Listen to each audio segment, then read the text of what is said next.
So if I can say a formal welcome, thank you all for joining the call, and welcome to our members of the public in quotes who've dialed in. It's really important to us at this time to be able to have that public accountability in whatever way we can manage virtually. So you're very welcome, and thank you for taking the opportunity. I'd like to start the meeting by reflecting on the fabulous response we've had from the NHS and from all our other public service workers, whether they be bus drivers or indeed people in the private sector who are so key in supporting the effort of supermarkets and other places providing essential services, and the sacrifice that they're making to keep the country going, and ultimately in terms of losing their lives. And it was lovely to see that tribute in terms of the minute silence to those colleagues yesterday, and just to commence this meeting by saying that they of course are very much, and their families, in our thoughts at this time. The other thing I'd like to do by way of starting is to just say a huge thank you to Angie and all our executive colleagues who have led other colleagues across the Trust so well and convincingly. It's been a Herculean effort. We are humbled and awed by what it is you've managed to achieve. Lien's leadership in the context of the control room, ably helped and supported by Tony, has been absolutely first rate. And Sarah, in terms of the exposure and visibility she's been giving in the communications right across the Trust, inwards and outwards. And the thing I have to say that is so obvious is the morale, and the good morale across the Trust, and the huge support teams are giving to each other. And we always pride ourselves in Chesterfield on being a good place to work, but by goodness, we've really seen what that means when it's been such tough going and people have responded so magnificently. So just to start also with those thanks, it's amazing what you're doing. So if with that I might move us on, please, to the register and declarations of interest. Sorry, Helen. Yes. Sorry, can I just remind everybody that the meeting is being recorded and will later be put on the website. Thank you very much. And just in terms of getting people on the thing, apparently Denise is still having trouble. Ian, if you can help her, and just to check, have we got Jane in the meeting yet? No, obviously not yet. Well, we'll just keep going until for a little bit. In terms of the register and declarations of interest, has anybody got any changes to make to the register or any declarations in respect of today's business? No, thank you, Helen. No, thank you. That's helpful. And I can't see anybody looking to come in. I have one notification which colleagues have been made aware of, and I will confirm later this morning once announcements have been made. That then brings us, if we may, to the patient story. The patient story is not going to take place at the beginning of the meeting because, unfortunately, the Reverend Martin Jinks is performing a funeral service this morning, and he's not going to be able to join us until about 10:15, which of course we said is absolutely fine, and will accommodate Martin's patient story when he comes, or wherever we are on the agenda. So we'll just move on, if we may, to the minutes of the board meeting held in public on the 25th of March. They're for approval. Can I check if somebody is happy to move the minutes, please? Yes, happy to move the minutes. Yes, thank you very much. That brings us on to matters arising. Can I check, please, John, if there's anything on the action log or matters arising that you want to bring to the board's attention? No, nothing to add. Okay, thank you very much. And then that brings us on, if we may, please, Angie, to your Chief Exec's report. Thank you, Helen. And no surprise that my report is very much focused on COVID this month. So I'm going to ask Lien to update on matters since I wrote my report a week ago. As ever with COVID, it changes not literally by the day, but by the hour. So assuming everyone's read my report, I'll ask Lien to update us on things that have changed in the last week. And then there are a couple of items that I'll come back on in my report once Lien's updated us. Thank you. Morning, everybody. Thank you very much, Angie. I just wanted to give you some figures, first of all, and then talk about key areas to do with personal protective equipment and swabbing of patients and staff. And then finish off with the information about recovery. So obviously, I mean, it depends on when you start with COVID, but we're into a good 6 weeks of the surge position, of which now is steadying out. In terms of figures, we, as of yesterday, 5 p.m, there've been a total of 301 patients that had been admitted to the hospital with COVID, of which 189 had been discharged to their usual place of residence. 169, sorry, which was 89.5% to the usual place of residence. Sadly, we have seen 73 deaths. But in terms of the position within the organisation, there's only a steady 2 or 3 additional positive patients per day. And we've had days where we've had no deaths at this point in time, or 1. So you can see from that we have steadied out. Initially, the surge was intended to be seen about the 10th of April. That altered to later on in the month. And we know now that probably our surge was around the 13th, 14th of April. We have been obviously planning our capacity in line with compliance with social distancing and self-isolation. And we've seen that we've always had capacity above what we thought we were going to need, but have been actually using less than that, which the Chief Exec's report does show. So just to move on to some issues regarding PPE. Nationally, on the BBC and other news areas, you can see quite clearly that there's been a lot of concern about PPE. And in the Chief Exec's report, Angie does highlight that we've been in a good position, that we've never, ever ran out of PPE. And as we sit today, we have got 2 weeks worth, 14 days worth of PPE. And that includes all items that are required to wear, both in terms of patient care on wards where they're positive and in critical care. So that's really reassuring for our staff. It's on a what's called a push system, whereby as you put your usage in, they then know how much you're using to then give you what you need. That delivery, however, is not consistent every day. It does come maybe 1 day, 2 days, or then 3 or 4 days. Nonetheless, we're keeping an eye on it, and we have a way of escalating that up to the national team. I mentioned we had also had some work that we were doing around PPE, because nearly every day something changes with regards to that. And the National Infection Prevention Control Guidance changed on Friday, it changed on Monday, and I've seen some more revised information that's come out again this morning. So the challenges we have are about keeping on top of that and making sure that the information that's within that is one that the staff understand that we can apply. And it is guidance, and so there may be times where we decide as an organisation at this point in time that maybe not quite what we're looking for. An example of that is in critical care, where we're using a double glove method, and we've had good conversations, risk assessment, and applied that appropriate to our area.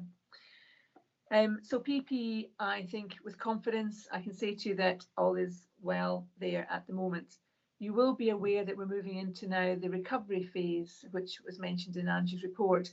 We're still working on the plans as what that would look like, but clearly we have patients who we need to treat on our screening with cancer cases and other electives moving forward. And we're now working through the plans to get us to that point.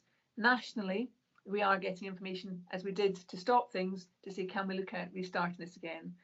It's be a lot harder to get that going. We can stop things very quickly, but it'll take us more time and planning to increase, because clearly we've got a growing situation now where we have patients who are coming in with suspected COVID with symptoms, or with regards to the screening process that we've just started, where we're looking at screening all non-elective admissions.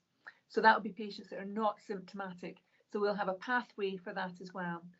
Our current patient pathways as they were previously, which is a red route in through ED with suspected symptoms up to they go to Markham and Pearson as our wards, where that, and then to a positive ward if the results come through as positive. And then also we have a green route, which is those that are not symptomatic and go through that process into a ward where they are cared for their specialty. Moving forward with the screening, we will then need to reconsider those pathways. We're keeping them as they are at the minute for symptomatic and non-symptomatic. But as we move into the elective, we may consider screening in advance of admission, some days where we'll look to have them at home self-isolating after we've screened, so we know that they are negative before bringing them in for their elective treatment, and we're, as I say, working through that at the moment. I also wanted to just talk to you about staffing. Clearly as well, we will have had some challenges with our staffing initially when all the shielding and self-isolating was more known, and we moved into that. That has a much improved situation now with swabbing and us knowing what our staff's swabs results are, as well as the, it's plateaued as well and reduced almost down to 7%. Do you want me to come in there, Lynn, on the figures? If you wish, yes, thank you. Somebody who's absolutely clattering in the background, could I ask you to go on mute, whoever's reorganising their kitchen? I'm on iPad. Yeah, okay. Thank you. Denise, could we just ask you to go on mute, please? Thanks, that's great. Many thanks. Thanks, Zoe. Yeah, please do come in. Yeah, so in terms of the absence figures, as Lynn says, it has settled down and plateaued. So the latest figures we have are for Monday, which was overall 10.98%, including all absence from work, and of that 7.34% was COVID. If we look back over the last 2 weeks, it has been stable at overall absence between 10.5% and 11.5%, of which COVID's been about 7 to 8.5%. Whereas if we look back over the whole period, at its highest, our total absence was 16.5%, of which 13% was COVID. So certainly in the last 2 weeks, it has settled and plateaued. Thank you, Zoe. Obviously for staff support, there has been an enormous amount of work that the workforce groups have been involved in looking at, and Sarah as well has been leading with regards to that, both for staff and for our patients in terms of that mental health and psychological support. We've got iPads that we're using, and we had donations in for those as well, which we've been really grateful for. So quite a lot, and that would be something we really need to consider moving forward as to the longevity of this and what additional support we want to have for our staff as well. So I think at the moment I'm just going to stop at that. Just to summarise that, as you mentioned, Helen, there's been an enormous rallying of staff, great support, but very good organisation through all the different work streams that we have, taking forward the activity that we need to do in the response to the COVID pandemic. Well, thank you, Lynn. I mean, just the apparent ease with which you're across such an enormous brief at such a challenging time is a further testament to the magnificent job done. So thank you for that update. I've now somehow managed to get the chat on my other iPad. I've no idea how that's happened, but it's very helpful. But it does mean that if you want to come in, I should be able to see you really quickly. So Jeremy, please. Okay, thank you very much. Thank you, Lynn, and I want to add my thanks to Helen, to all the staff who've done a fantastic job over the last few weeks. That's really great, and it's good to hear that things are beginning to settle down, as you describe it. One question really. Now that there are fewer patients coming in with COVID infection, has the threshold for being admitted to hospital changed? Because my understanding is that 2 or 3 weeks ago, there were quite a lot of people who were quite ill who were being kept at home by 111 and not admitted into hospital. And I just wonder whether, given that overall we haven't been overwhelmed in quite the way, thank goodness, that we'd feared, and things are easing up a bit, whether that threshold for admitting patients may have been reduced slightly, so we're getting patients coming in who aren't quite as sick. I will respond first, if that's okay, and Tony may want to add. But I would say, Jeremy, the thresholds didn't alter at all with regards to the EMAS response to patients or for those being admitted to the organisation. All those patients that were requiring acute care were still coming to the organisation where that was appropriate to do so. So I just want to reassure everybody that we hadn't altered the threshold, nor had EMAS. It's interesting, nonetheless, that we have had less attendances into ED, although we've seen in the last 2 or 3 days an increase in that. And some of that, I believe, is as a result of patients themselves or the public themselves being anxious about coming to the organisation or receiving treatment from healthcare services, which is quite sad and disappointing. We've done some public work to support ensuring patients do know we're still here for them for the reasons that they need to come to us. And we've reached out to them in that respect, both in the written word and through a video. So I think that's disappointing, and hopefully nobody at a detriment from our perspective has come to that position. We have still also seen the odd patients where we think that it's been an inappropriate attendance and that they haven't needed our services through the process as well. So volume has definitely decreased, but it's not as a result of the threshold. Thank you very much, Lien. I don't think I have any more questions for Lien or comments, but if I could maybe go back to you, Angie, just to update us with regard to the finance element of your Chief Exec's report, please.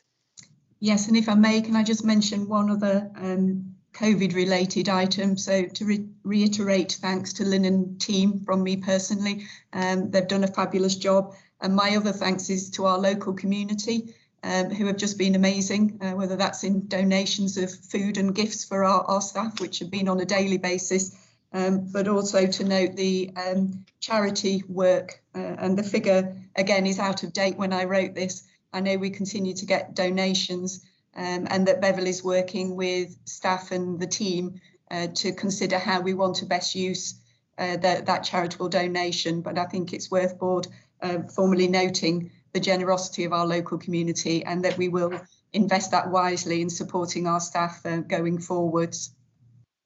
In terms of the other 2 areas, the financial impact of COVID, the time that hit us towards the end of the financial year meant that there have been some challenges to finalising our position. And again, when I wrote this last week, our financial year-end position for 1920, we were predicting a deficit of 3.9 million.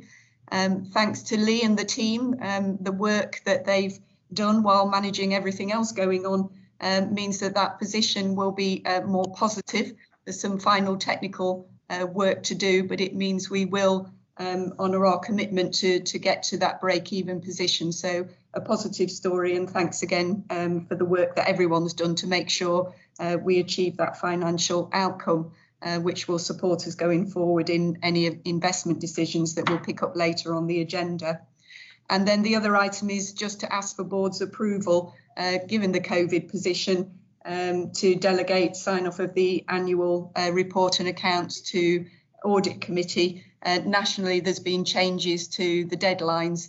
So you'll see in my report the deliberate mistake that I always make to make sure everybody reads it, because it should read 20th of May, where we will review the accounts at ARC and request please for board approval to delegate that to ARC to sign those off. Thank you very much, Angie. That's a very helpful update on matters money, and a request of board to delegate the annual reports and accounts to ARC. So if I could have an indication that colleagues are content with that.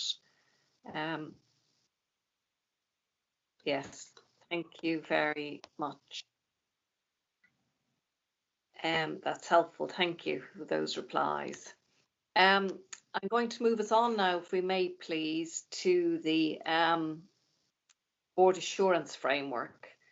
And of course, the board assurance framework is an important opportunity for us to take the reports from the chairs of the assurance committees. So unless there's anything you want to add, Angie, I was intending to go straight to committee chairs for their updates. Yes, that's fine with me. Thank you. Alison, would you like to kick off? Yes, absolutely. Thank you, Helen. So finance performance met last Friday morning, and we're obviously considering both operational issues and financial issues. We haven't recommended any changes to the BAF risk ratings. We had a in detail conversation about COVID and operational performance and the hospital operating within its capacity. So patients presenting is within capacity, so we didn't want to change the BAF for that reason. And we had a conversation about the financial position and year end and plans for next year, which obviously we're on a block payment for the first quarter of 2021. And as Angie's already alluded to, the finance position for year end is developing still at the moment. So good conversations, operating within capacity, developing financial position, no need to change any of the BAF risks. Thank you very much, Alison. Just before I move to Jane, can I just, if you could indicate on the chat, please, whether or not you want to come in with any questions or comments to Alison around Finance and Performance Committee.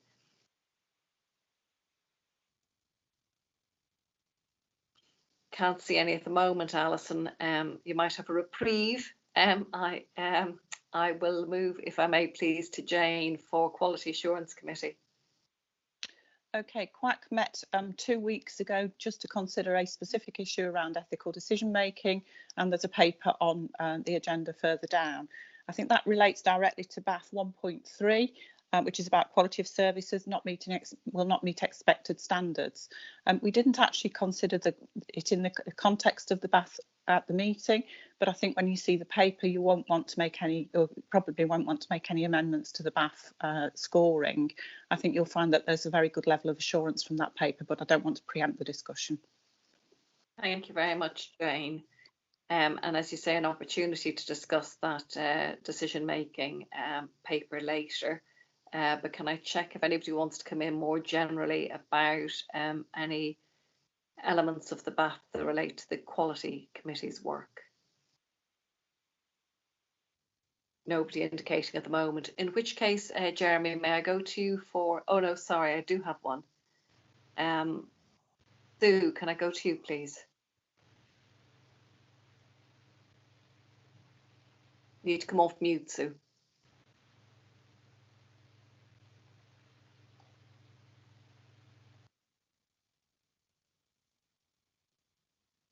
I know the point Sue wants to make, but she has actually typed it in for those of you who are looking at that. And it's just the procedural point I think Sue wanted to bring to our attention about the fact that several NEDs observed the finance and performance meeting as has been happening for some of the other committee meetings, in the interest of us being able to transact business quickly and easily with the revised governance arrangements during COVID, that committees have had other members of the board observe who are not members of the committee, and I think that's worked very well. I think you might have had that too, Jane, if I'm right, at Quality Assurance Committee. At the Extraordinary Quality Assurance Committee, actually, Helen, we had the normal membership. Okay, thank you very much.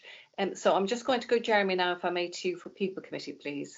Okay, thank you very much. We had a meeting on the 8th of April. It was a very much abbreviated and slimmed down agenda. The main points to note is that we received a very positive report on the appraisal season and the development of work around that, and on staff engagement and changes to the applause recognition scheme. We didn't recommend any changes in the risk rating of any of the 3 risks. Thank you very much, Jeremy. If anybody wants to raise anything on the back of the BAF, that elements that relate to the People Committee, please indicate now. There's one point I'd like to raise, if I may please, Jeremy, and it goes to your remarks there about applause and links to Angie's acknowledgement earlier of the outstanding support we've had from the community during this period of time. And for those where we've had postal addresses, I have written personally and on behalf of the board to thank people for those commitments. And as I was putting these notes in envelopes, I was thinking I would love more than anything to have some applause badges to be putting in these envelopes. And I appreciate applause as an internal recognition system we have, and I know how well received it is internally, but it did really make me think about how it is we find some way to mark and include in our recognition event those who've contributed from the community. So I'm not suggesting we resolve that today, but I wonder, Jeremy, if it's just something you might have a think about, whether applause will be suitable or we should be thinking about something separate. I'm very, very happy to do that. I'm not sure it's strictly within the terms of reference to the People Committee, but I think in the circumstances that doesn't really matter.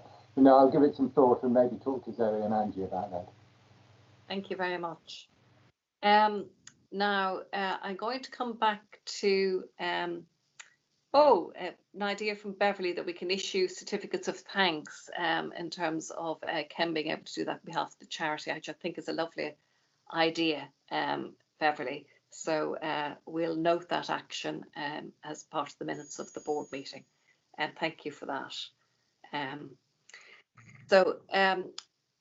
Obviously on the BAF, we need to agree the summary, but before we do that, if I can come back to Angie for any final remarks, please.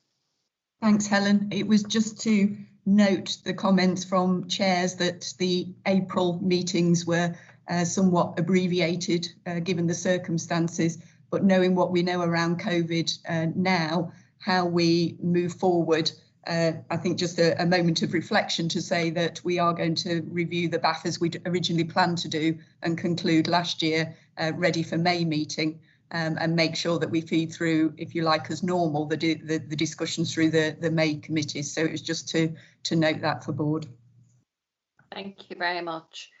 So could I ask you on the chat to indicate, please, whether or not you're happy to accept the BAF summary as set out in the paper without any further changes to the ratings as set out?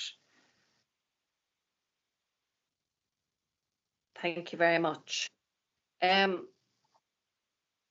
brings us on, if we may please, to the Royal Academy improvement update. It's hard to believe, but it's only a year on.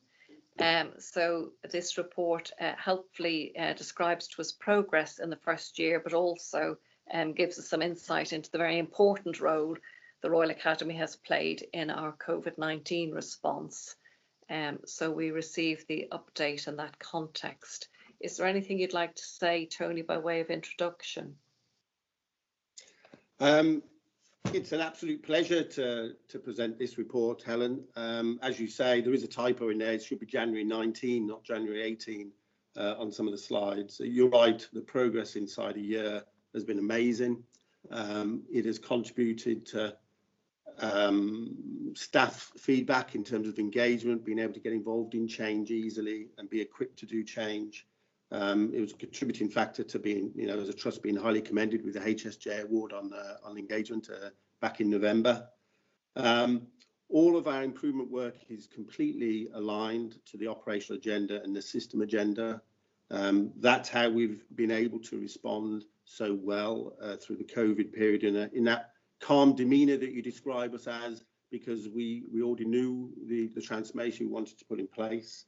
There's a summary in the report against our pathways in the way we normally describe in terms of the negative and positive impact that COVID will have had and the response that the teams have had in the different stages of the pathway. And that's the integral part to our escalation plans to cope.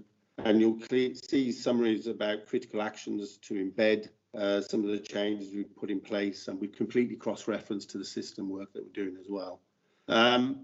I think the team would have been really keen to have presented them slightly fuller, lots more examples. There are many examples in the report, but lots more of a showcase. They probably look to the board to invite them back in later on in the year to do just that.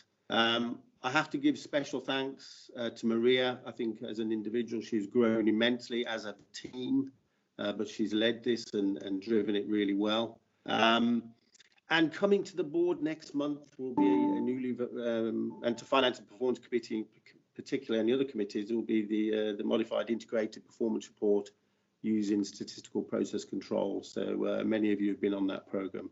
And finally, we have 12 associates and 85 practitioners in the organisation, which from a standing start of 0 in 12 months is fantastic. So I'll draw breath at that, commend the report to the board, and take any questions. Thank you very much, Tony. Without stating the obvious, of course, to every trust in the country that has reached the CQC outstanding mark has a number of characteristics in common, one of which is a single, consistent, well understood and practiced improvement methodology. And, you know, whilst we've had a great period of limbering up for that in the oh, I've got the name of it temporarily, in the what was the name of it? Into action. Listening to action, which was also a really important preparatory step in terms of creating the culture and focus on improvement. I don't think we could get the traction on improvement methodology in the way we have without the Royal Academy. And we hope not only will it continue to serve us very well as per the examples you've given us, but will also be a really important contribution to that next step up to outstanding. So, you know, thank you on a number of fronts, Tony.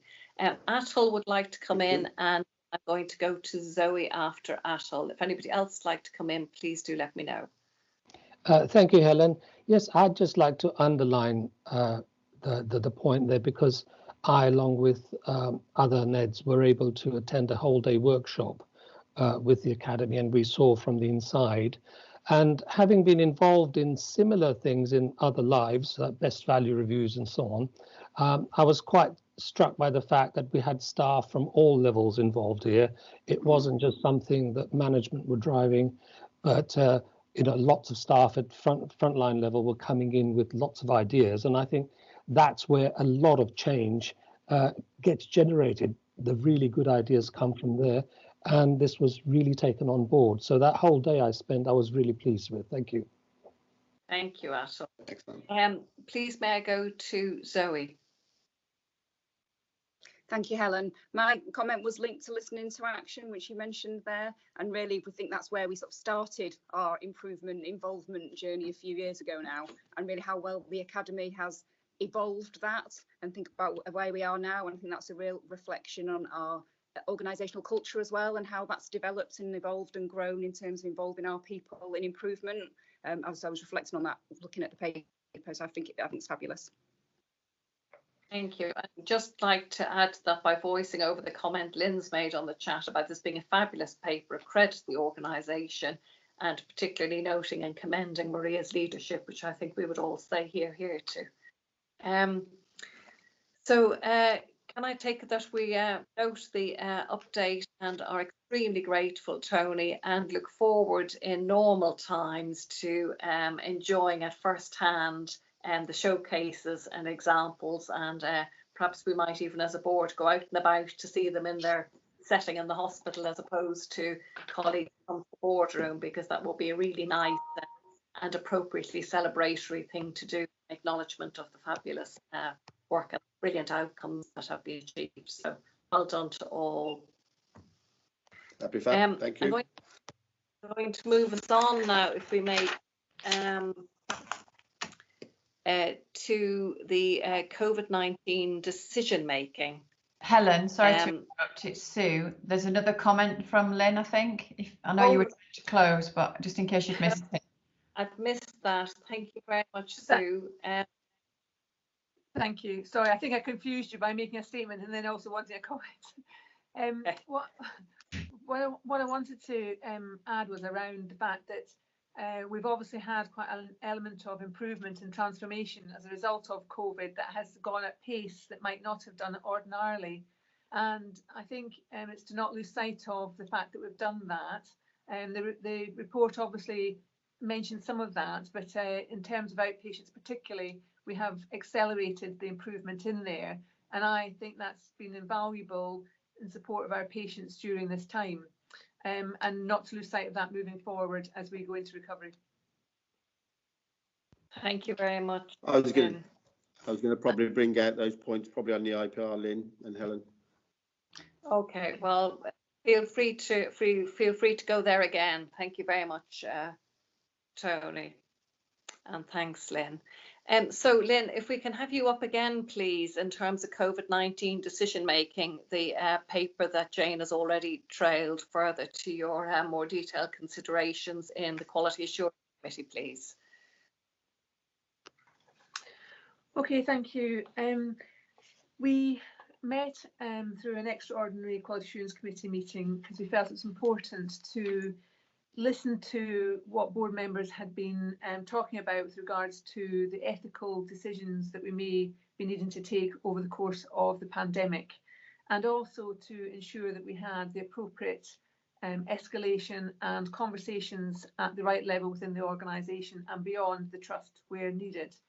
So as a result of that meeting, we debated the issues as to what was required within the organisation, and what we concluded was that we felt that the governance regarding COVID and its response through tactical, strategic and the wider organisations into the region, well, Derbyshire region and beyond, perhaps was not as articulated as well as it should be, nor expressed in the governance processes as well as it could be. Although they existed, that maybe was not as well voiced and noted in content through papers or information provided. So the paper highlights that, provides the board with the governance structures behind decision making that happens currently to do with COVID and the pandemic, and also you'll see from the appendices, provides the board with the terms of reference, although slightly changing in practice for the group of Derbyshire, which is to do with the Clinical Practice Ethics Group. And so we also concluded that the information that was received at this meeting and through the paper now does provide board with good assurance, significant assurance, that the governance structures are there and exist, and to hopefully provide you with that information to conclude that as a board. But also that we felt at the time that anything related to specific ethics, as you know, the board, the trust does not have an existing ethics committee, but we felt that the processes and principles and governance and decision-making processes there led us not to need an ethics committee immediately, but to consider that moving forward if that was required at any point, but for further consideration beyond today. So I'd like to present the paper to board with that conversation and for comments, please. And I don't, Jane may want to also comment, obviously. Yes, Jane does want to come in.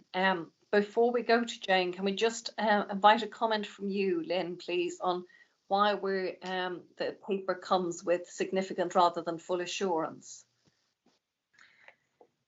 That may just be an oversight from my perspective, but I feel that there is full assurance, but because we haven't actually gone back and assessed it yet, we haven't done an audit, internal audit, or assessed that level of assurance through the processes to validate it, then perhaps that may be a better reason to give significant than full.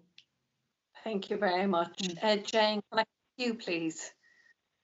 Yes, so just to pick up that point, I would agree with that, Lynn. I had recorded that as well as a point to make, that we had recorded limited assurance, but it is really about just checking those processes a bit more after the event, because actually this will hopefully have had a very significant level of improvement to our respect forms, etc., something that we've been looking at in any case. So I think it is about just checking after the event, Helen, just to make sure the position we've actually achieved. I just wanted to make a couple of points. One was to thank Lynn for the paper, because I think it is absolutely what a Quality Assurance Committee asked for to be presented to board, because it is quite a complex matter and it is of concern to the public, really, just to make sure that we are taking the right decisions in respect of all of our patients. And that was the point that I just wanted to emphasise. Just to say that it was really clear that we're following all national guidance about how we make decisions for our patients. and that is about not only our COVID patients, but also patients like our patients who are experiencing cancer symptoms. So just to be clear, we are not taking any form of blanket approach. We are taking full individual clinical decision making, and that is an absolute assurance that can be given to our patients and public. Thank you very much for that, Jane. So can I ask Atul to come in, please? Yes, just to follow up on what Jane said in terms of looking back at what things, what has happened, as it were, after the event, and that we need to pick up, and I'm sure we will, the point about record keeping, because I think, in this kind of situation, the quality of records is going to be quite important.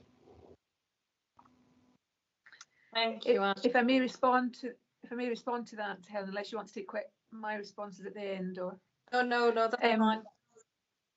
Okay, it was a point that we discussed at the meeting. Just to comment on that, and we have significant records of daily meetings through the tactical group. We have MS Teams now for that as well, and if there's any comments, they'll be able to be recorded through that process too. And all decisions are minuted, and rationale is there as well within the decision log. So there's two separate articles there at the tactical meeting, as the minutes and actions agreed, but also decisions and why those decisions have been taken at that time. There's a piece of work that we're also doing now, which is going back to the decisions that we made over the course of the previous 6 weeks through the surge period, and looking at what those decisions were. So we're absolutely clear on that. So moving forward into the recovery phase, we've also got, and we made that decision at that point in time, how do we recover that? What do we do as a result of that? Do we keep that decision because it was a really good one and we don't want to change it, or do we now need to go back to where we were at before? So that's a piece of work we're also going to be doing moving forward that will give assurance that we have got those records and held. Thank you, Lynn. Can I ask, and I'm sure given how diligently the paper's been prepared, you will have, but have we looked at good practice or different practices in other trusts or other places, so that we can, compare and contrast the approach that's set out here with how others are handling these issues? Jane, do you want to comment, or how? Or I can pick that up in terms of what we looked at the Quality Assurance Committee. So we have looked at terms of reference for ethics committees across other trusts, and how ethics committees fit into the different strands of decision making. And whilst we don't have an ethics committee, we do have structures in the trust that do consider resource implications and balance decision making out, and are able to therefore make recommendation to the board. So, for example, the hospital leadership team, etc. But so we are not in line with all other trusts in that we don't have an ethics committee. So that is about our decision making. I'm talking about our decision making more in the round about resources, how we balance resources, what we invest in, what we don't, etc. Those are the things that commonly the ethics committees are involved in. Some of the ethics committees have been involved in looking at best practice around COVID, but we have put that to one side for the time being. That's not to say that we have shelved that, to say that in the current system demand and the circumstances we're working in, we will need to revisit that. So I think the paper is clear. I think the front sheet does record that we do need to go back to consideration of whether the trust requires an ethics committee at a future date. So it's put to one side, Helen.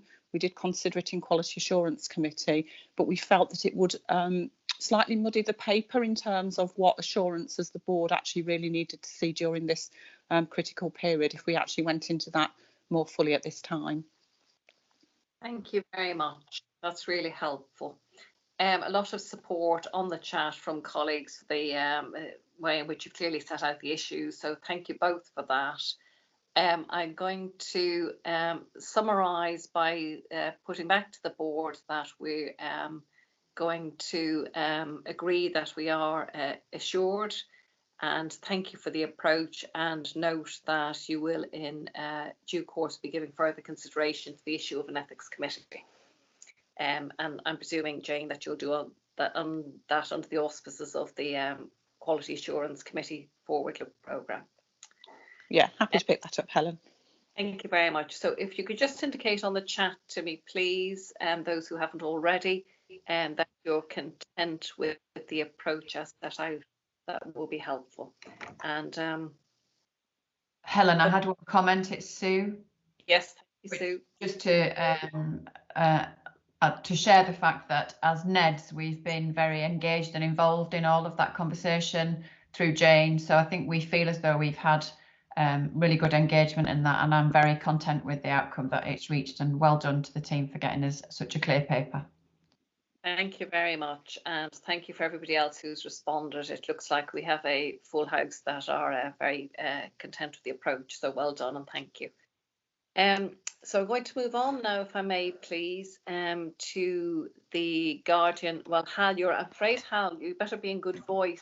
Time to take a sip of water. We're on the first of a number of your papers that we're going to be having in succession, starting with the Guardian of Safe Working, and this is the annual report, Hal, in which we notice and indeed are encouraged by the year-on-year increase in reporting, which in itself is something that we can take some comfort from.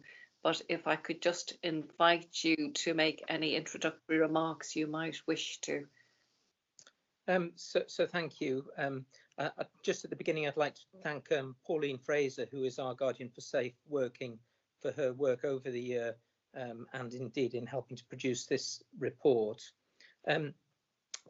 The comments at the beginning from you, Helen, are indeed encouraging in the sense that I think the fact that more people are making the exception reports is indicative of a culture of openness and where people feel able to raise concerns, and that after all was the purpose of the process in the first place. There is also a counter to that, which is the increased exception reports might indicate that there are increasing problems from the point of view of junior doctors' hours in particular, which is what the vast majority of exception reports relate to. And you may remember a little while back we had a conversation about whether that increased reporting was something that was being seen across the region, or whether that was particular to us, because there was a question as to whether the increased reporting was just that junior doctors had now grown up with this process, they were much more clued up about how to do it, or whether we had increasing problems local to us in Chesterfield. And Pauline did attempt some benchmarking locally, but unfortunately, despite repeated efforts to contact other guardians, she really didn't get any useful feedback. The only couple of places that responded was a paediatric unit and also a mental health unit. And I think from our point of view, they're very different environments compared to acute trust, and we didn't really feel that they were useful comparators. So just in case people do remember, we had a discussion about trying to benchmark. We did try to do it, but unfortunately we've not been successful with that. The third quarter, we had our highest ever number of exception reports. The number in the last quarter was significantly down from that. And since COVID, we've virtually not had an exception report, which is either because juniors feel that this is a national crisis and they have to just get on with things. And I suspect there's a bit of that. But I suspect it's also partly because we've made very, very significant changes to junior doctors' working and hours and shifts across the trust as part of a hospital in an emergency rota that we instigated about a month ago. And I think one thing that we'll want to do going forward, one of the things I think it's highlighted is that at night and at weekends, when a lot of the exception reports do occur, we are short of junior doctors, and I think that's in common with lots of places because we're working on a rota system rather than a shift system. And I think I've already had discussions with Pauline and with Wendy as medical staffing lead and the foundation leads about how we can continue with some of those changes post-COVID and longer term, because I think those numbers have helped the junior doctors to feel supported particularly at times when normally they would be we would be short on numbers. The only other thing just to mention is that there's an ongoing problem in orthopaedics from the point of view of the number of exception reports. That's been the case for a little while, but it's been particularly prominent in this last couple of quarters, related to variation in the number of consultants on a consultant team. That's an age-old problem. It's the balance between ward team working, which has less continuity, and working for an individual team, which has more continuity but more fluctuations in the workload. One of our new orthopaedic consultants, Ed Holloway, has kindly decided to take charge, if that makes sense, and is trying to lead and to improve the situation there. So just to reassure board members that whilst this situation in orthopaedics looks concerning, I do feel that we have a new consultant who is very keen and proactively trying to manage that. So if I'd leave it there for everyone, and happy to take comments or questions. Thank you very much, Hal. Can I go to Jane, and then I'll come to Zoe. I'm so really pleased to see that we're addressing the orthopaedic matter, because that has been rumbling on. So thanks for that, Hal, and we'll look forward to hearing about that. But one of the things that I just wanted to ask was a simple matter, but probably muddied now by the COVID crisis. But just thinking about our F1s, the solution for us is to give time in lieu. And given that the issues are about work pressures, I wondered whether actually we know whether anyone ever does take time in lieu back. So I just wondered whether Pauline might at some point be able to just explore that, because it seems if we're offering a solution that isn't actually a solution, then that's not really of benefit to the F1s in resolving their issue. There's people do get time in lieu, yes, definitely. Alternatively, some people choose to have the extra hours paid. So when an exception report is made, one way or another, there is compensation for the F1. So as I say, either they get paid for it, for the extra hours, or they get time in lieu. That process is clear and definitely happens. The issue to do with why they're exception reporting is typically because they're either they're unable to take breaks, or their shifts are overrunning to do with intensity of work. And that's why I was alluding to the opportunity, perhaps post-COVID, to think how we can do some of those rota patterns differently to try to protect them so that they're less likely to overrun. The great difficulty post-COVID is that at the moment all educational activities are stood down. So the normal requirement to for juniors to be released for educational activity, which then impacts on their peers in their own particular area, because they're then left shorter, if that makes sense, isn't happening at the moment. And that's how we've been able to completely rejig the rotas and adjust the number of juniors. And that obviously, I very much hope won't continue forever, because it's important that they do get educated as well. But it's that balance, really. Thank you very much. Zoe. Thank you. My question was really a question about support for Pauline in her role, particularly, and you mentioned it just now, Hal, her attempts to get some local benchmarking not being particularly forthcoming from other people. And when I think about the Abby Harris's role as the Freedom to Speak Up Guardian, I get the sense there's very strong regional and national networks in terms of support and sharing information.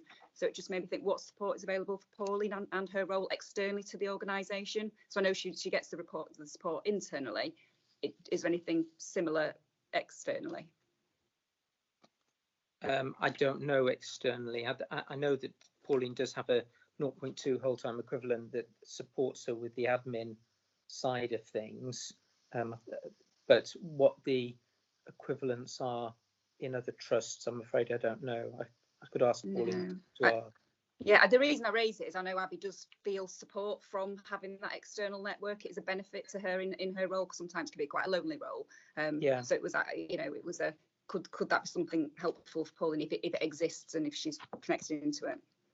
I wonder, so would we leave you to maybe work that through with Hal, because I imagine there's, you'll have some of those connections that might just help together. So thank you for raising that. We'll note that as an action. That's helpful. Can I come to Beth, please? Thank you, Helen. Hannah, it was just to say I've picked up the comment about possibly improving the junior doctors' facilities, and to let you know I've asked the charity director, Ken, to make direct contact with Pauline, so perhaps she can feed back to him. Yes, yes, we can certainly do that. We've done quite a lot just recently to improve junior doctor facilities, and just to support the juniors in general, we've kind of paid the mess fees for all of the junior doctors in the hospital over this COVID period.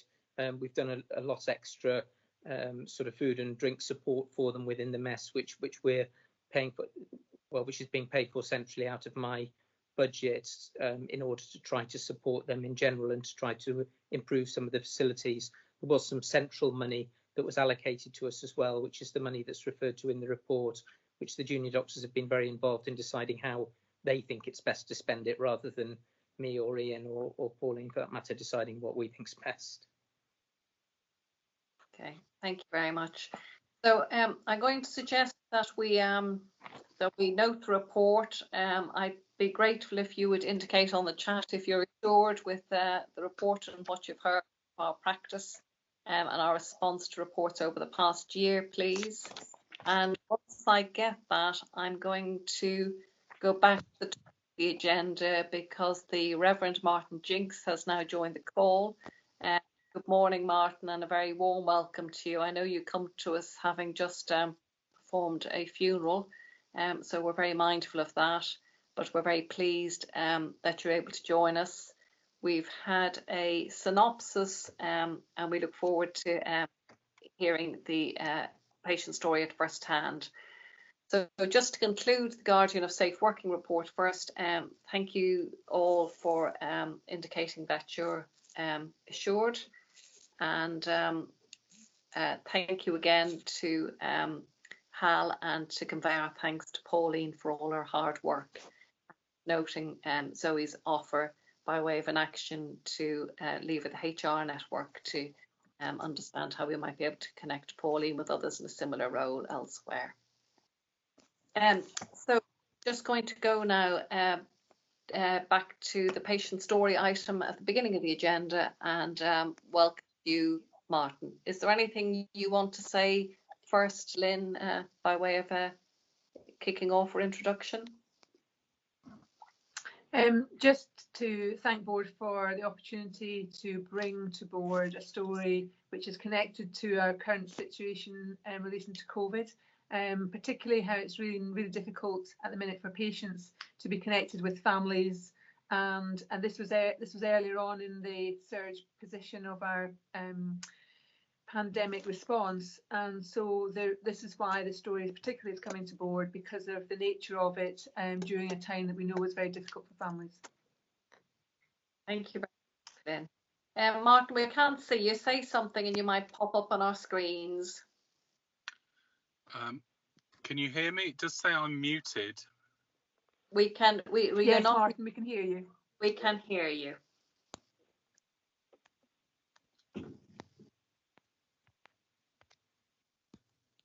Can you hear me at all? Yes, we can hear you perfectly, Martin. Now, can you hear us? I can hear you just about. I did try and do a trial test earlier, which I could hear better and see, but if you can hear me, I can talk through. Thank you very much, Martin. Well, Chair and to the Board, I'd just like to thank you all for the opportunity to speak about, a real life situation in the hospital. As Lynn, Director of Nursing and Patient Care, has already said, this was earlier on within the pandemic and earlier on during during crisis, and I will use that word. I know that you've all had the background, but I'd just like to focus this morning on the actual patient experience, to which we have had some really wonderful and positive feedback, not only from Mr. South's daughter, but from the ward as well. And I must say that this has been a cross-sharing of pastoral care in a time of great need. And for Mr. South, and certainly within his religious belief, it was vitally important that he actually received, as we call in hospital, the last offices. That was really important to him. And two, it was very important to the South family, who were going through, as you all can imagine, an incredibly difficult time.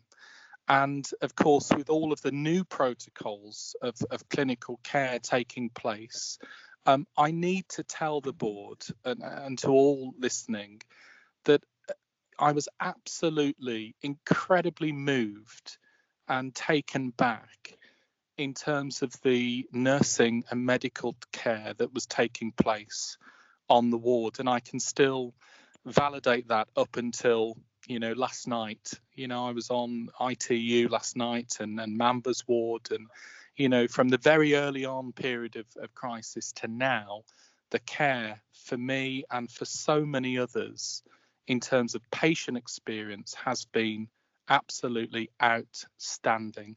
And in 11 years of being completely honoured as a chaplain in the NHS, I've never, ever saw so much dedication from all levels. So, just to give you context, it was a very special experience.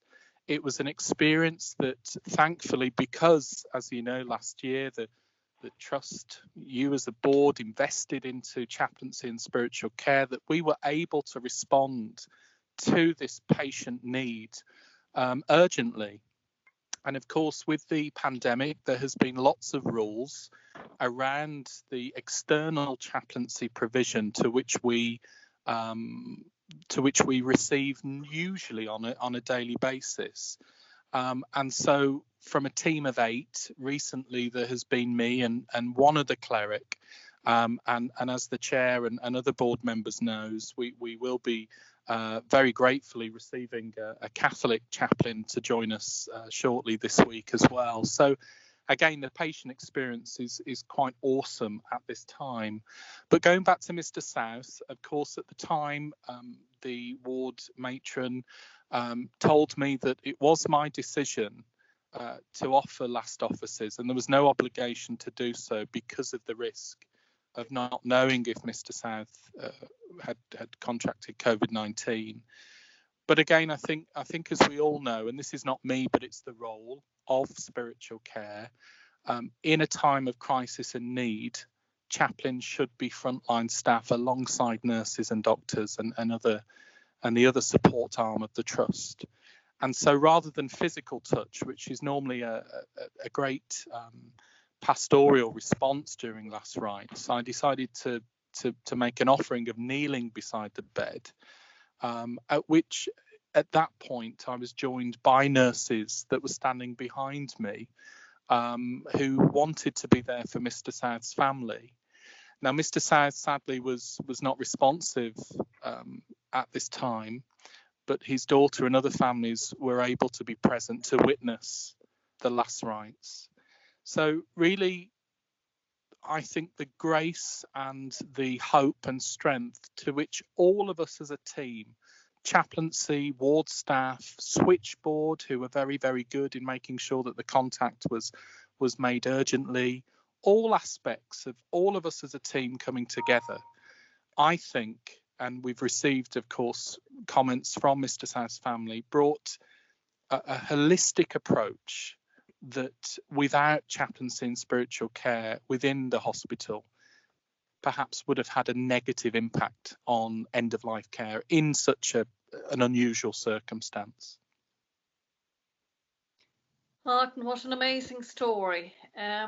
Obviously, our condolences to Mr. South and indeed to our other 72 patients that we've lost to COVID during this period of time, and indeed any other deaths in the hospital. But just to have an insight into being able to support patients' spiritual needs at any time, but particularly at this time. But I think what we have to say, whilst you talk with great pragmatism about all this, Martin, you really need to reflect on how it is you have stepped into this huge role, and how it is you've led the chaplaincy team to be so there and present for not only our patients but for our staff. And we're hugely indebted to you. It's a phenomenal, selfless contribution to make at any time, and particularly at this time. And you've got our huge admiration and deep gratitude and respect and appreciation for all you're doing. And we're humbled to hear your story. I'm sure board members might well want to come in on the back of your story, or indeed with wider reflections about the experience of chaplaincy at the moment. So could I go to Angie in the first instance, please? Thanks, Helen. And just to reiterate your words, thanks, Martin, for all the support you give to all our patients all of the time, but also wanted just to reiterate that support you've given to staff at the moment, because that, including myself on a Sunday in the control room, it's really appreciated. And look after yourself too. I know how hard you're working, so thank you. Thank you, Andrew. Jane.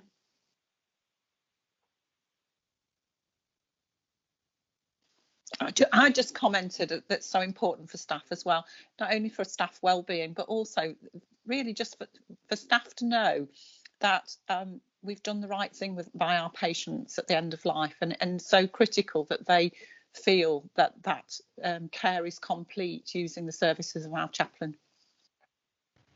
Thank you very much. Jeremy. Thank you. So I'll add my thanks to Martin for both for his general extraordinary work he's been doing recently, but also for bringing this particular case to us. It may be a bit churlish, or may sound a bit odd to ask this, given what a very positive story you've given us about your own contribution and how this particular case worked out. But it seems to me we always need to think about how things could be better. And in your paper, you've given us a whole series of bullet points about where the family's experience was good and what went well. And I just wonder whether you have any thoughts, Martin, about how things, either in this particular case or perhaps more generally, could be improved in the way spiritual care is offered to our patients. Martin, just before you come back in on that, I'm going to couple it with one we've got from Lee on the chat. And you must note that this is a question that's been asked by the finance director, no less. Yes. He would like to know what the trust can do to assist in social and spiritual care at this time, particularly given the no visiting period. So if you maybe come back on both of those, please. Yes. And I'll go to Lynn. Yes, well, thank you both for those questions, and of course they have a direct relation for me. I think, as we know, just to give some context, when of course the pandemic started, Lynn, Sarah, to whom I report to both, we were actually coming up with plans about enhancing the chaplaincy and spiritual care paid chaplaincy support for the trust. Because of COVID-19, those plans are obviously still in strategy mode, but we do have plans to move that forward. But in relation to both questions, I think the one element that has been highlighted for me is that because we rely heavily on the volunteering arm for chaplaincy and spiritual care, there has been times where literally all week there has just been me to respond to pastoral and spiritual needs. That will change this week, thankfully, because of other interventions that we are so grateful to receive. But in terms of both questions, and in particular to the Director of Finance, it would be good to perhaps look forward in terms of financial planning, potentially around an assistant chaplain role within the team.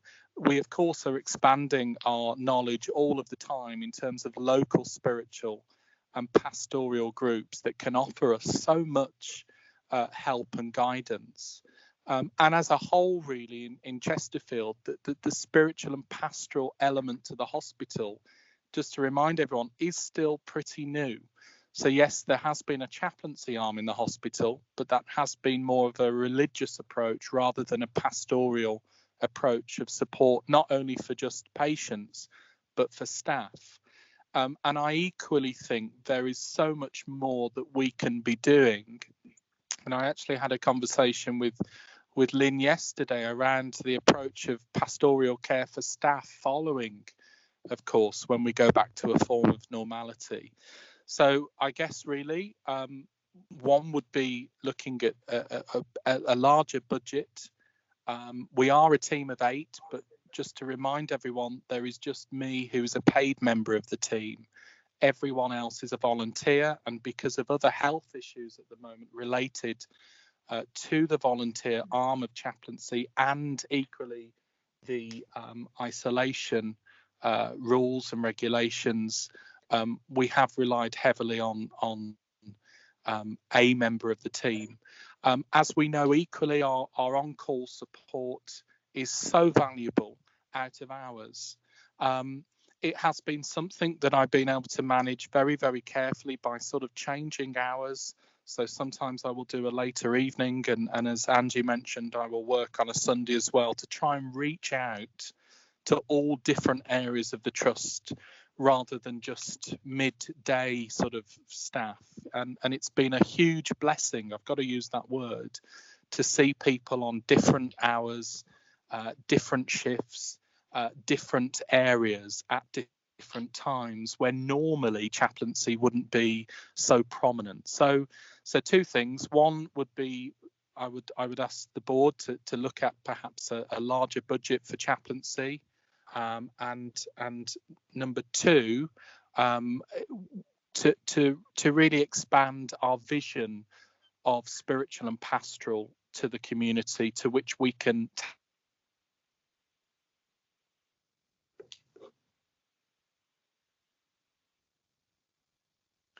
I think we might have just lost you at that very end point, Martin.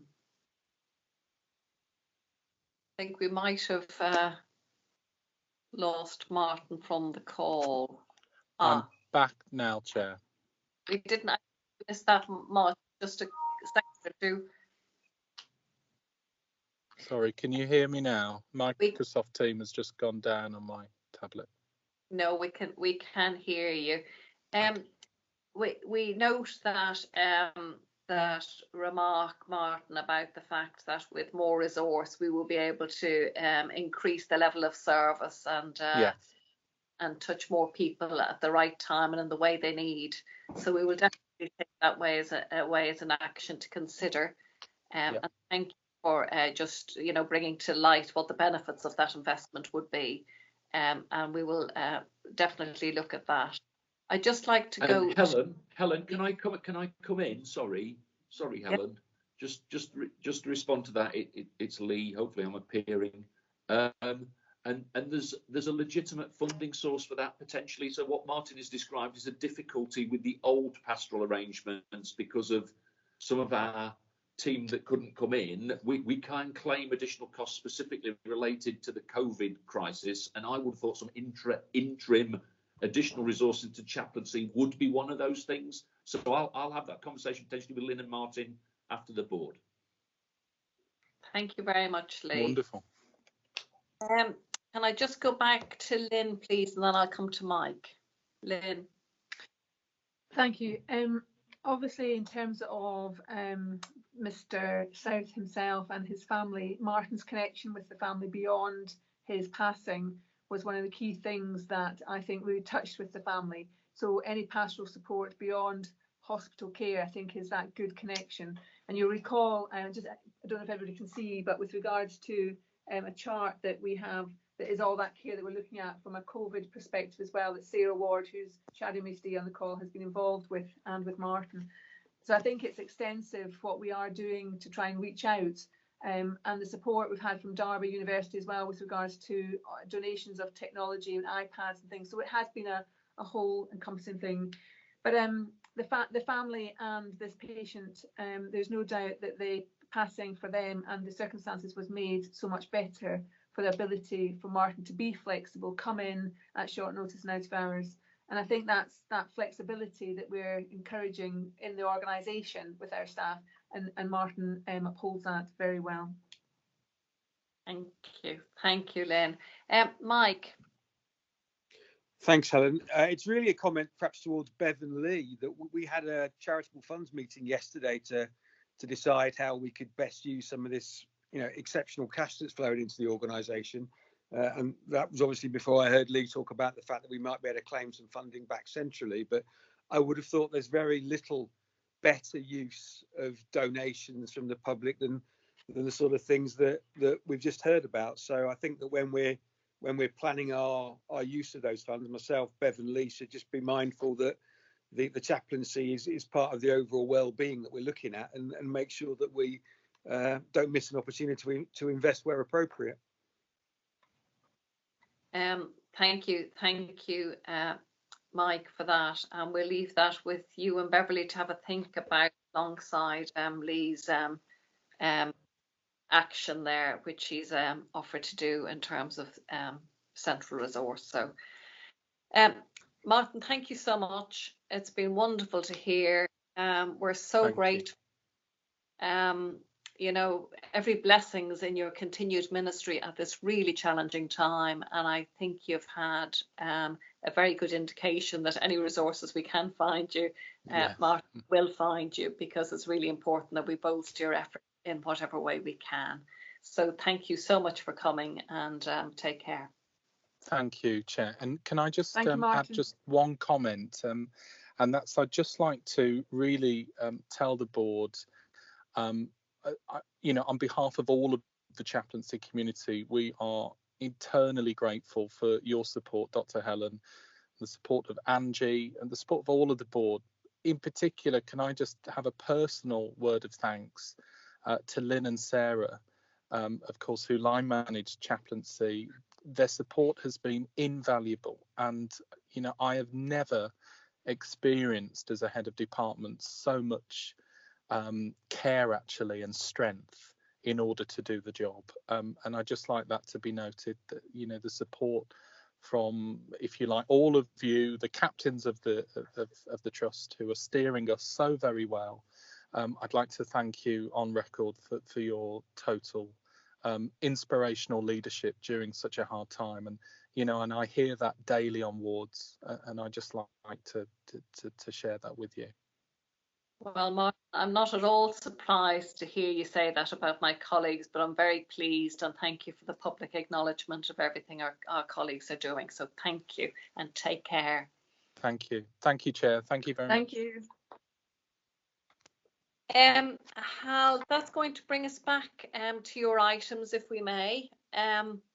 I just want to check these with board. Would you like a 3-minute comfort break, or are you happy to keep going? We've got 7-day services, we've got stroke, and we've got the performance report as the 3 main items to come. So could you just give me a indication of whether or not you'd like a glass of water or a leg stretch? I have some votes for a 2-minute break. Can I suggest therefore that we do come back by 5 to 11, no later, and take the opportunity to stretch legs for those who need to. Can I just check if we're all back on? Mugs charged. I think we are, in which case I'm going to come back to you, Hal, if I may, please, for 7-day services. Thank you, Helen. I apologise if during this I sometimes looking away from the camera, so I can read my notes. It's not because I'm looking shifty. So there's two papers here. They're both sort of quite large topics, but they are interconnected. So apologies if we seem to be covering one bit and then come back on to the other bit. The first paper is the 7-day services plan. This is a topic that we've discussed several times at board before, and it's on the back of a nationally, really a nationally mandated approach to having 7-day services, which logically is because, after all, you could get sick on any day of the week. We don't just get sick Monday to Friday. Initially, the Trust were hoping to be compliant ahead of schedule, but that wasn't possible, largely to do with need for investment and difficulties within Derbyshire system and finance. There was then a nationally set target date for April 2020, which we discussed at board about 6 months ago, highlighting that there was no prospect that we would meet that nationally set date, and therefore highlighting it as a concern. The background to this is probably most starkly seen in mortality rates. If you nationally look at mortality rates, there are increased mortality rates at the weekend compared to during weekdays. The cause for that has been debated, and there's some debate about whether that might be related to patients who present at weekends being sicker than patients who present at weekdays, but it is undoubtedly the case that mortality rates are higher at weekends. Locally, we've got some evidence that supports that, and that's, so for example, and pertinent to the next paper, mortality rates in Chesterfield Hospital are higher at weekends if you come in with a stroke than if you come in at the weekday, and that's the subject of the next paper. But that's one illustration of how these two papers are linked, really. So following on from that, as a position for Chesterfield Hospital, there is no doubt that we are worse than our regional peers, but also worse than our national peers from the point of view of complying with 7-day services. So the way that the data was collected nationally was changed, and so the latest figures, and just so that you know, we're not just putting in old figures because we haven't been bothered to give you the new figures. The figures in the board for nationally are from 2018, but that's because the way they collected the figures has changed, so we haven't got a direct national comparison since then. But I've no reason to believe that the situation in other hospitals will have deteriorated since then, and if anything, you might expect that the situation had improved. But at that point, we were in the bottom quartile nationally and worse than our local peers. The bit that we struggle on from the point of there's 10 standards, of which 4 are key standards, but the bit that we really struggle on is the consultant review, and particularly the time to first consultant review, which is suggested should be within 14 hours of admission to hospital. We've improved our, you'll see on the latest figures within the paper that we've improved our results from the point of view of ongoing consultant review. That's largely happened because of improved processes regarding making sure that we're properly documenting who needs review at the weekend and who doesn't. But the bit that we really continue to struggle on, and which we're worse at the weekend obviously than weekday, is regarding time to first consultant review. This paper therefore sets out a pragmatic approach, notwithstanding Helen's request about Rolls Royces, but this is an approach where we would be maximising the clinical benefit with a targeted investment. Briefly, what we mean by that is in an area such as gynecology, there might perhaps only be 2 or 3 new admissions over a weekend period, so that putting in increased consultant services in all areas might, whilst it might be ideal in the short term, whilst it might be ideal in the long term, might not be practical in the short term from a financial point of view, because it would be very expensive for a relatively small gain. It's been interesting, I'll just come back to COVID, how all of our both junior and consultant rotas have been changed during the period of COVID. And so we really are truly running a 7-day service at the moment.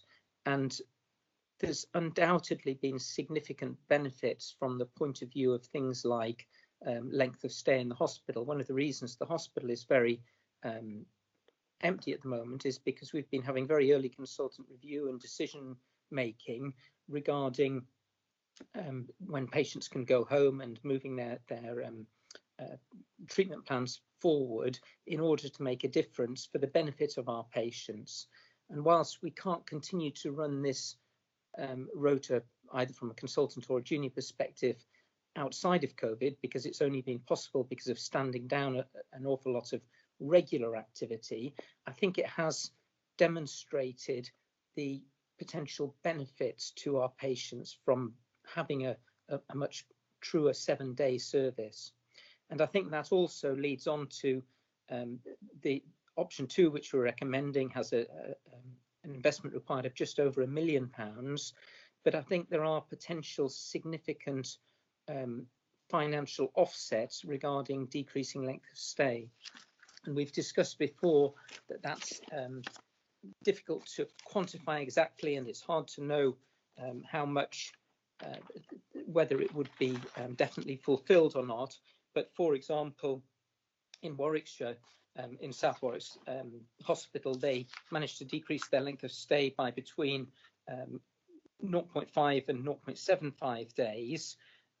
If we decreased our length of stay by 0.25 days, that equates to about 17 beds, which would be the cost of Elizabeth Ward over the winter, which was £600,000. I've gone for a conservative decrease in our length of stay at 0.25 beds, because actually we do have pretty good results for length of stay compared to elsewhere, but also to reassure board that that suggestion on the decrease in the length of stay isn't unreachable. It's not something that's a ludicrous suggestion. So that's just, whilst I can't give you exact financial figures for that, I think it's certainly plausible that there would be financial savings because of decreasing length of stay. And then just finally coming back within the paper, just to highlight, because it leads on to the next paper, there's a graph within the paper which shows quite dramatically how our mortality in stroke medicine has, since January 2018, been significantly worse at weekends compared to weekdays, and that is very much what's driving our overall stroke mortality concerns. There's obviously a separate paper about stroke mortality which comes next, so I'll pause at that point. Thanks very much, Hal. There's an orderly queue to get in, so I've noted that I've got. I'll bet there is. Ashton, Jane, and Beverly all wanting to come in. Lee has, however, written War and Peace for us in terms of in the chat box. And yes, Jeremy as well. So I've got everybody. I will come to you all in turn. I do think we need to run to ground Lee's version of War and Peace, though, in the first instance. So I'm not going to invite you to restate, Lee, what you have set out so clearly for us here. I think I will just note your comments, and I think you need to note the board's position that this is not, from the perspective of our previous discussions about this matter, an investment in some sort of super duper exotic best of breed practice. It's coming to the board as a necessary investment in patient safety and to expedite our compliance with the target that was set for us as originally April 2018, subsequently April 2019, and failing to comply in April 2020, when there are patient safety implications, and an associated paper that shows us as an outlier and somewhere more dangerous than other places to be treated for stroke, we consider that really a matter of making the necessary changes in our practice to ensure safety. So I think with that context, Lee, we really need to leave it with you now to go away and square off with whoever your colleagues are in central or national places with regard to whatever wording or narrative they wish to put around that. But I think that is the operational reality in which we find ourselves. And considering it is not those colleagues sitting in those places who have the liability or the responsibility with regard to ensuring this patient safety, they will need to be wise and judicious in any decision they make to fetter our discretion in reaching a decision about what is the appropriate way to proceed on this matter. So we will come back to both you and Angie Lee towards the end of this dialogue, but just to make those remarks in addition to Hal's, in order to give my colleagues full licence to say whatever it is they might want to say now by way of contribution on this item. Going in the first instance, please, to Tony. Thank you, Helen. Hal, I clearly support what you're proposing. But what I'd like to ask you is, I think your estimates and calculations of costs were probably put together predominantly based on pre-COVID. But as you rightly made reference to, you've put in place certain rosters that do make it a much safer hospital 24/7. To retain post-COVID that type of roster, or the majority of it, would that still be covered within the cost envelope you've described, or would that be greater or less? Hal, you'll pop lots of these. Can we just ask you to note them and then you can come back in the round? Very much, Tony.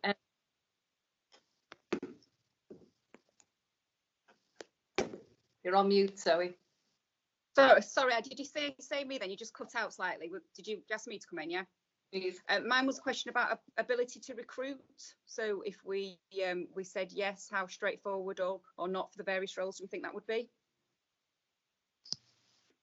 Okay, we'll note that one. Thanks, Zoe. Atul? Yes, Zoe covered the first of my questions, so about how confident we are about being able to recruit under option 2. And the second question I had was, just as a matter of interest, what would have been the costs of option 3? Very good question, Atul. Beverly?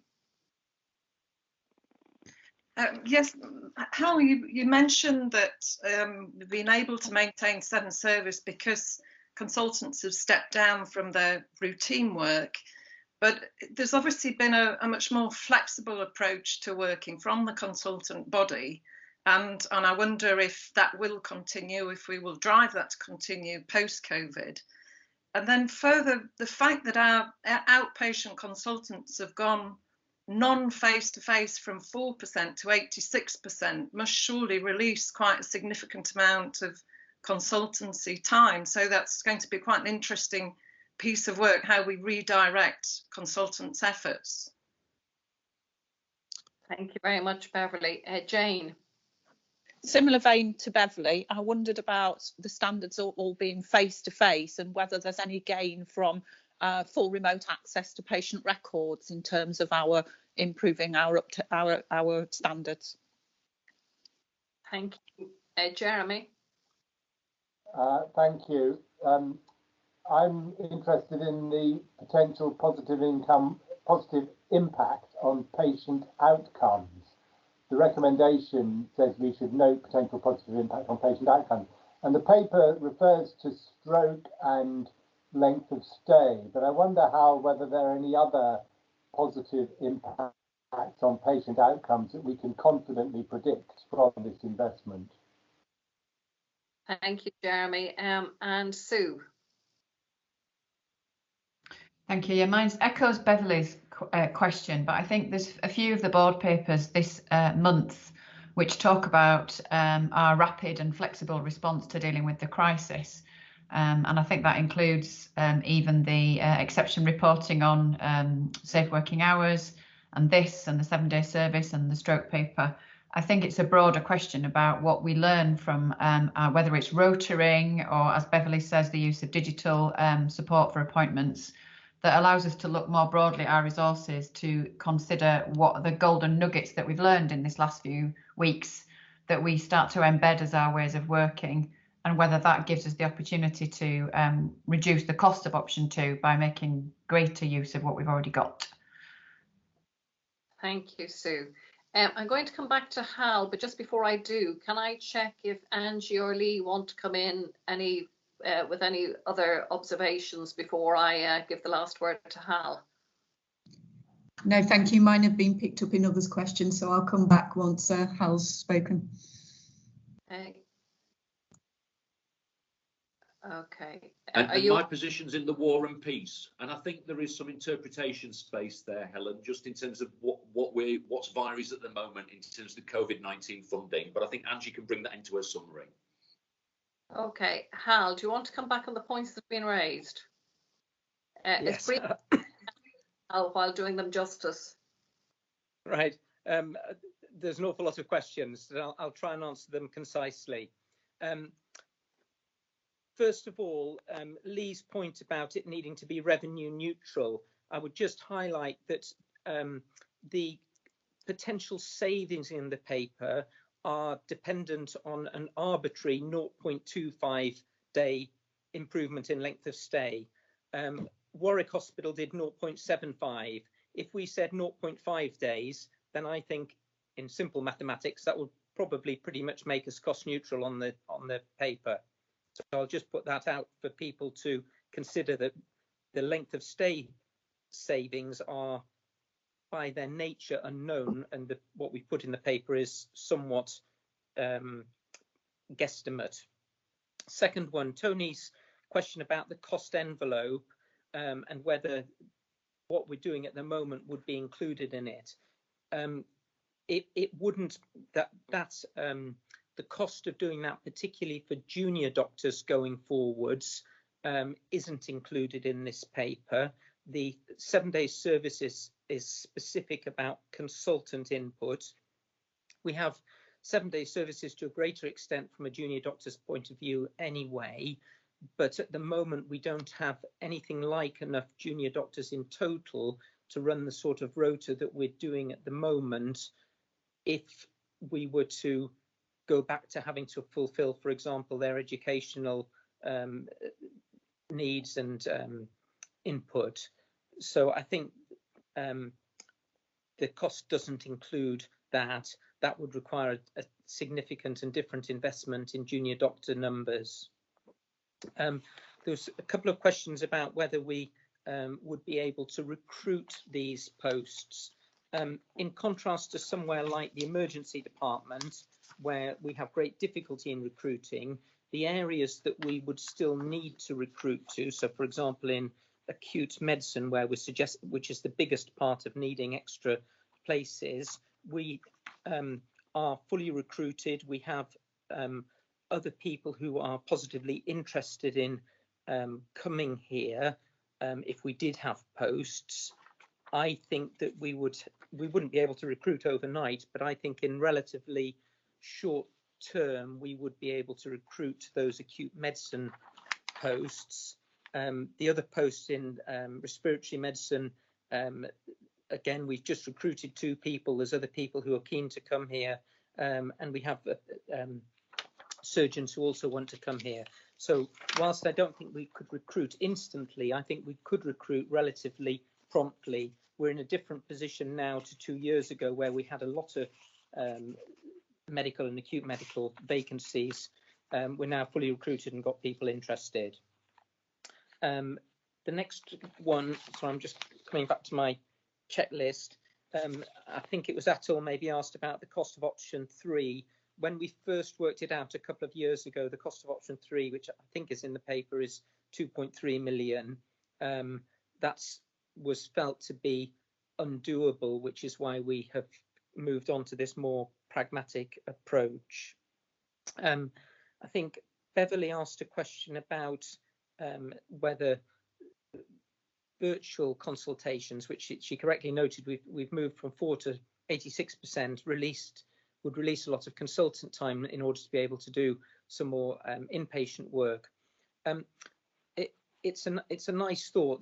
The problem is that actually, if you do a virtual consultation with someone, it isn't any quicker from the consultant's point of view compared to doing a face-to-face consultation.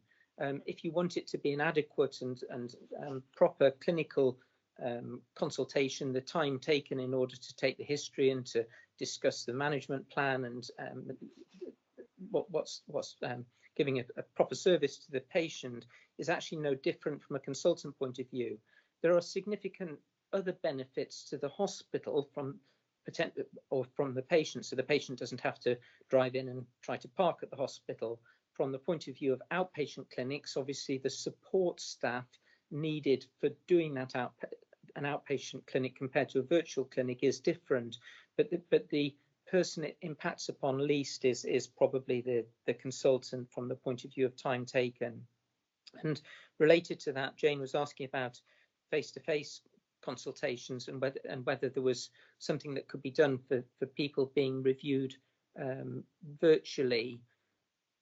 I think the one area that in outpatients we've thought probably needs to continue as a face-to-face consultation is that first consultation for the first outpatient appointment for the majority of cases, and that's because, for example, very often you might need to actually physically examine the patient, and I would think that the same holds true for that first consultant review of the patient on the ward, because it's very important often to be able to examine the patient.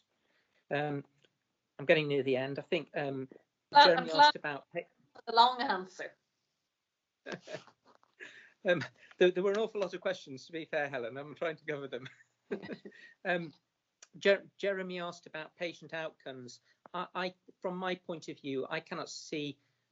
I highlighted a couple of things in the paper. I can't see any reason that if we believe that consultant care is what is the best for patients, that having earlier consultant reviews for all patients, whether it's to do with stroke patients or whether it's to do with, we've had some recent concerns about pneumonia mortality, or whether it's someone who's coming in with a heart attack, that they wouldn't be benefited by having early consultant review.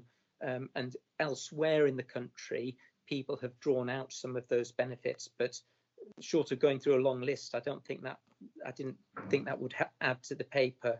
And then Sue had a final comment about the crisis and dealing with the bare bones, and I think that the consultants have been really flexible, and I've been really grateful to them for that, and lots of them have gone above and beyond, but I think realistically that isn't sustainable for a permanent workforce, that we can all step up and go above and beyond for a matter of weeks or months, but if we're asking people to do that for years and years, that won't be sustainable.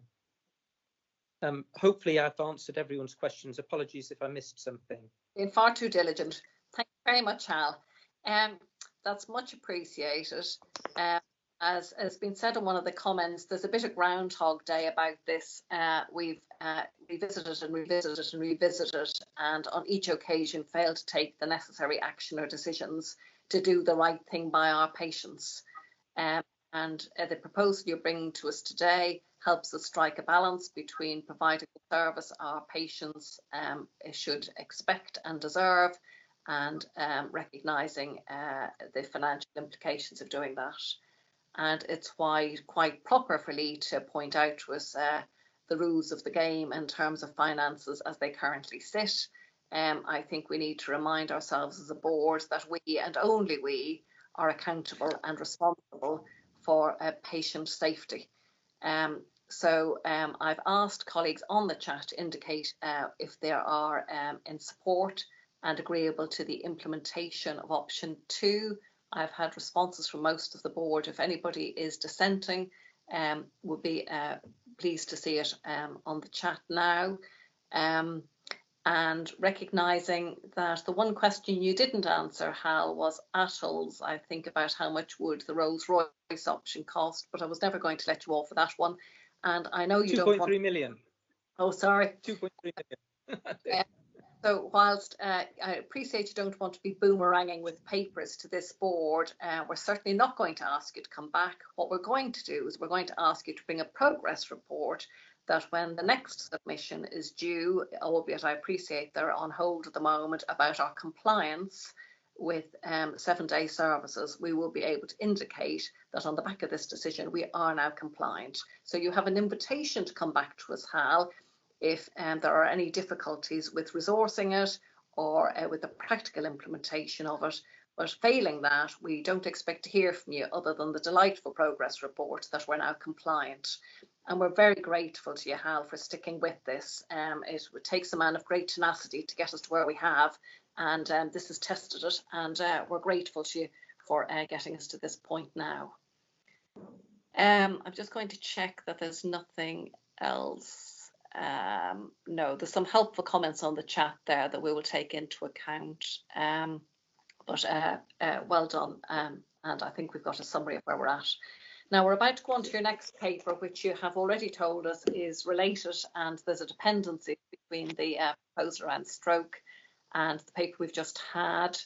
If I can remind you of my encouragement to be as brief as is possible. I'll do my best. Remarks, please, Hal. So this is a connected paper, but it's specific to our local concern regarding stroke mortality.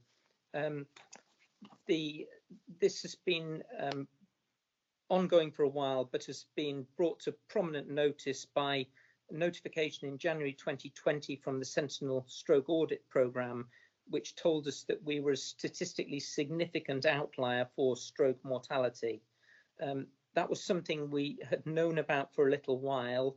To give an idea of the effect of that, in the period, according to Dr. Foster data, in the period October 2018 to September 2019, statistically we would have expected 84 deaths, but we actually had 109 deaths, suggesting an excess of 25 deaths during that period. That's based on statistical expectation rather than obviously, so the observed deaths are real, but the expected deaths are what would be predicted as opposed to definite.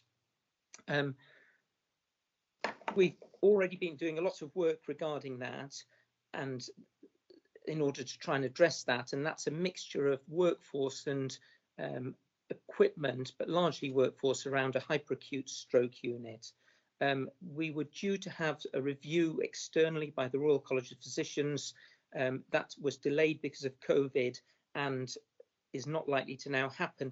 They've suggested sometime between July and September of this year, depending on current situation with COVID. My plea would be that we know things aren't right at the moment, and I don't think we should be delaying things potentially for a significant period of time, given our current concerns, which is why I would ask board to support the financial implications of this paper, some of which has already been supported in effect by supporting the 7-day services paper that we've just discussed, because that allows us to enhance stroke specialist consultant review at weekends, where again, as this paper draws out, the mortality concerns are the greatest. And that's why the two papers are interlinked. And so by supporting the first paper, we're already going some way to supporting the improvement in stroke care. But there are obviously other bits of the hyperacute stroke model, which is the £320,000 talked about in this paper, to do with enhanced nurse staffing, enhanced leadership, and so on. So I'll pause there so I'm not too long-winded. Thanks very much, Hal. So I can just be clear, we're going to colleagues now for comments in the context of having made the agreement for the option 2 in respect to services, which will give us much enhanced consultant cover across the trust. And this proposal is for a £320,000 cost associated with us being able to go to more or less immediate implementation of a HASU model. So on that basis, I'm just going now to colleagues. The first question I have is from Jeremy. Okay, thank you. It's really just to have a bit more clarity about the money, because in the paper it refers in the introduction to this 320,000 figure, but that's not expanded on anywhere. At the end, the final recommendation talks about the timescale for finalisation of costs, asks us to note the timescale for the finalisation of costs, but I can't see that timescale anywhere in the paper. And the third aspect is, how does that 320 relate to the 1 million that we've just approved? Is it in addition to that, or is part of the 320 what we've already approved? So a little bit more clarity about the finances, please. Can we just come back to you for that straight away, Hal? So the costs are in addition to what we've approved, because the cost of this paper doesn't include increased consultant costs, because that's part of the whole consultant body, if that makes sense. The finances were included in the business planning round, which is where the 320,000 came. I apologise that isn't clear in the paper. And I'm sorry, I haven't got that exactly to hand, but it's regarding increased nursing costs, particularly around 7-day TIA clinics, and regarding enhanced nursing, so 2-to-1 nursing compared to normal nursing ratios on a hyperacute stroke unit, as well as some smaller costs to do with equipment. Okay, thank you. Would it be right to assume then that the 320k is primarily on the cost of additional nursing? That's the largest bit of the costing, yes. Okay, thank you. Lynn. Thank you, Helen. I just wanted to comment on the fact that we've changed the model at the minute to have the rehabilitation elements through COVID being actioned out with the organisation. We're not clear on the impact that that's making as yet, although primarily I think it will be positive, given that's a model used everywhere else. I do think in terms of care accreditation, you'll see that it's mentioned in the paper. We have supported the ward on a couple of occasions. Well, on a couple of occasions we've done the care accreditation review, but we are supporting the ward throughout to enhance the quality of care, as well as the leadership, as you'll also note, has put in the paper. I believe there's been consternation about the approach and whether the hospital is the right thing to do or not. My personal view is, if we don't try it, we won't get to the point where we can draw the conclusion on that. And I would very much support going forward with the proposal to put the hospital in place and to test that, to make sure it does work, and then to move forward from there. Thank you very much, Lynn. I'd agree. Sue. You're on mute, Sue. I'm back, sorry, just flicking between screens looking at the paper. My questions were similar to Jeremy's. It's just the paragraph that says in the paper, work to finalise the timescales, business case and costs are being updated in line with the changes. I just wondered what updates we were expecting and what the likely timescales were. So it's a similar question to Jeremy's. Okay. Sorry. The timescale was originally due to be ready by now on the finalising of the costs, but Becky Sutton particularly, who's the general manager in medicine, has been very occupied with all the coronavirus situation, so I think hasn't been able to completely finalise that. As regards the stroke rehab, I think absolutely we should be changing the way we do stroke rehab. We're an outlier in the way we manage that. I think we're having ongoing discussions with the CCG about that from a transformation point of view post-COVID. I'd just a slight note of caution that, as I understand it, because we do stroke rehab on a block contract, it's actually relatively lucrative for us as a trust, in the sense that it certainly meets our costs. Where it would definitely help is it would release a lot of our stroke specialist nurses and teams to be able to, where we've got a lot of vacancies on Eastwood, but to be able to concentrate the resource we have in the area that we need it, whereas at the moment we're very reliant on locum and agency costs in order to look after a greater number of patients once we include the stroke rehab patients. Okay.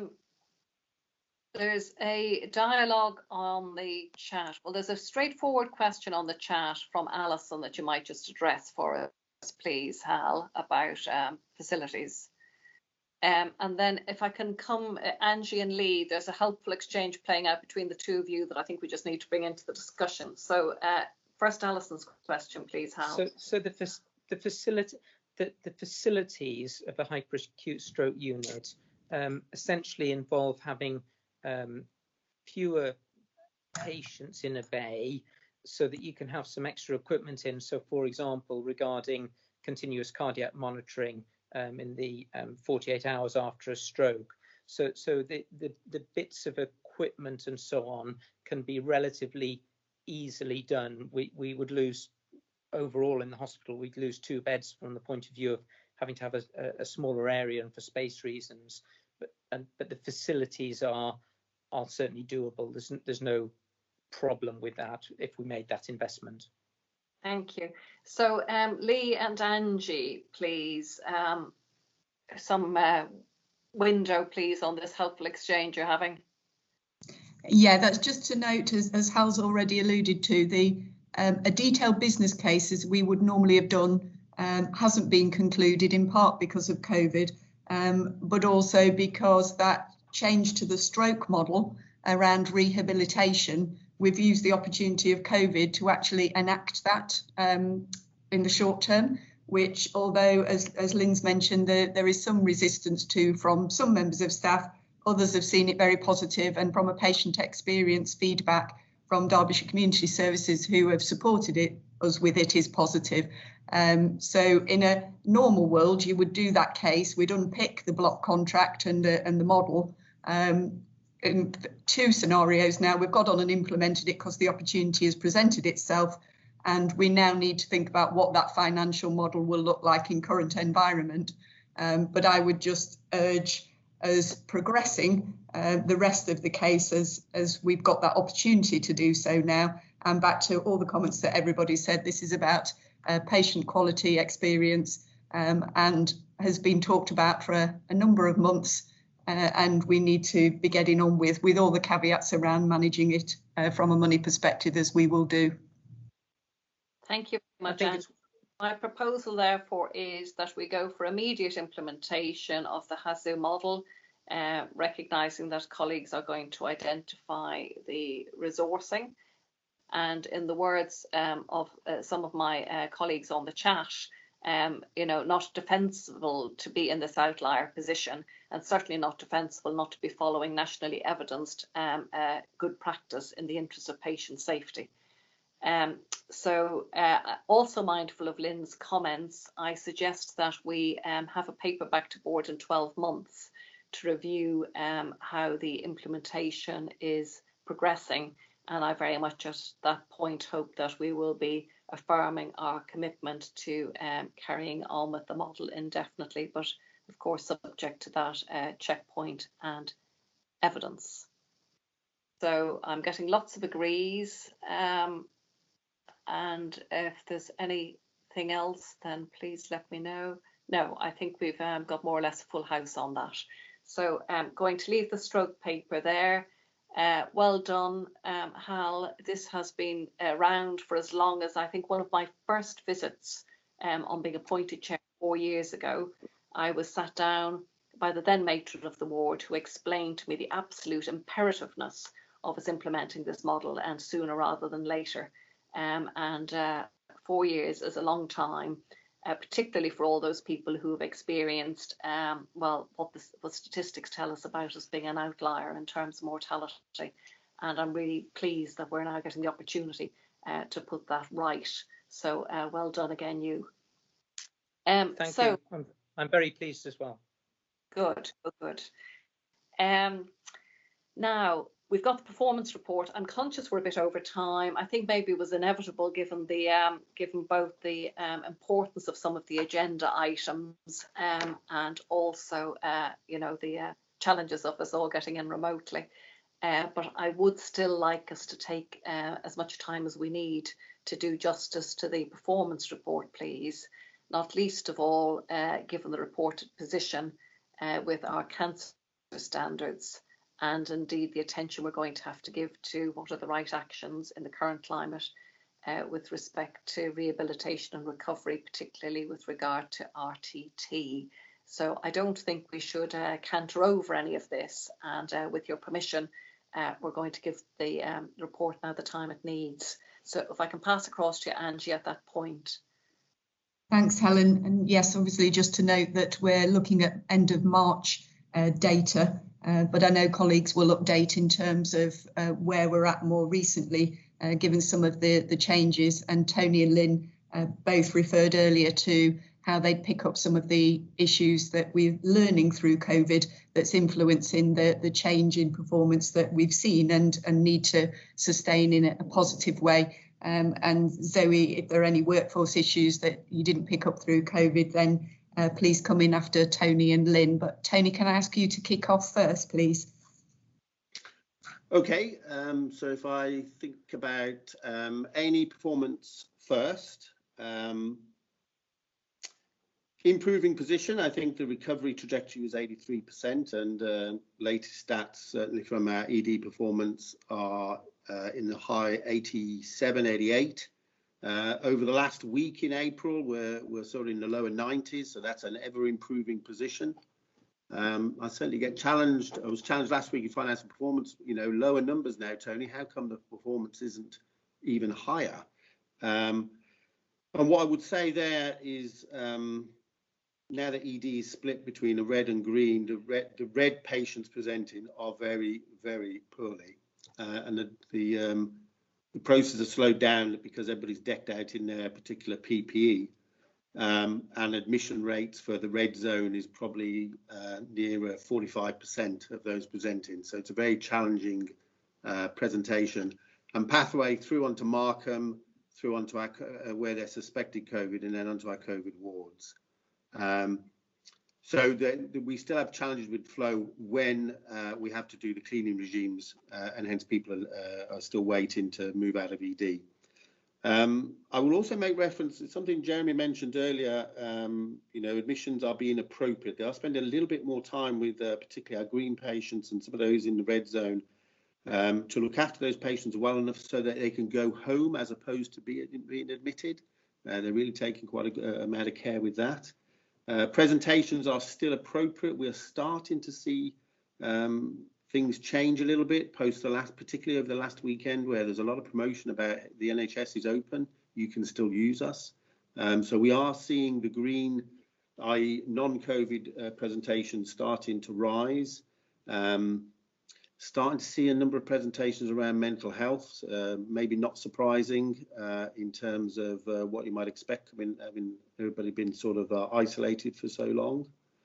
I will just make mention of Royal Primary Care on this pathway as an example of primary care.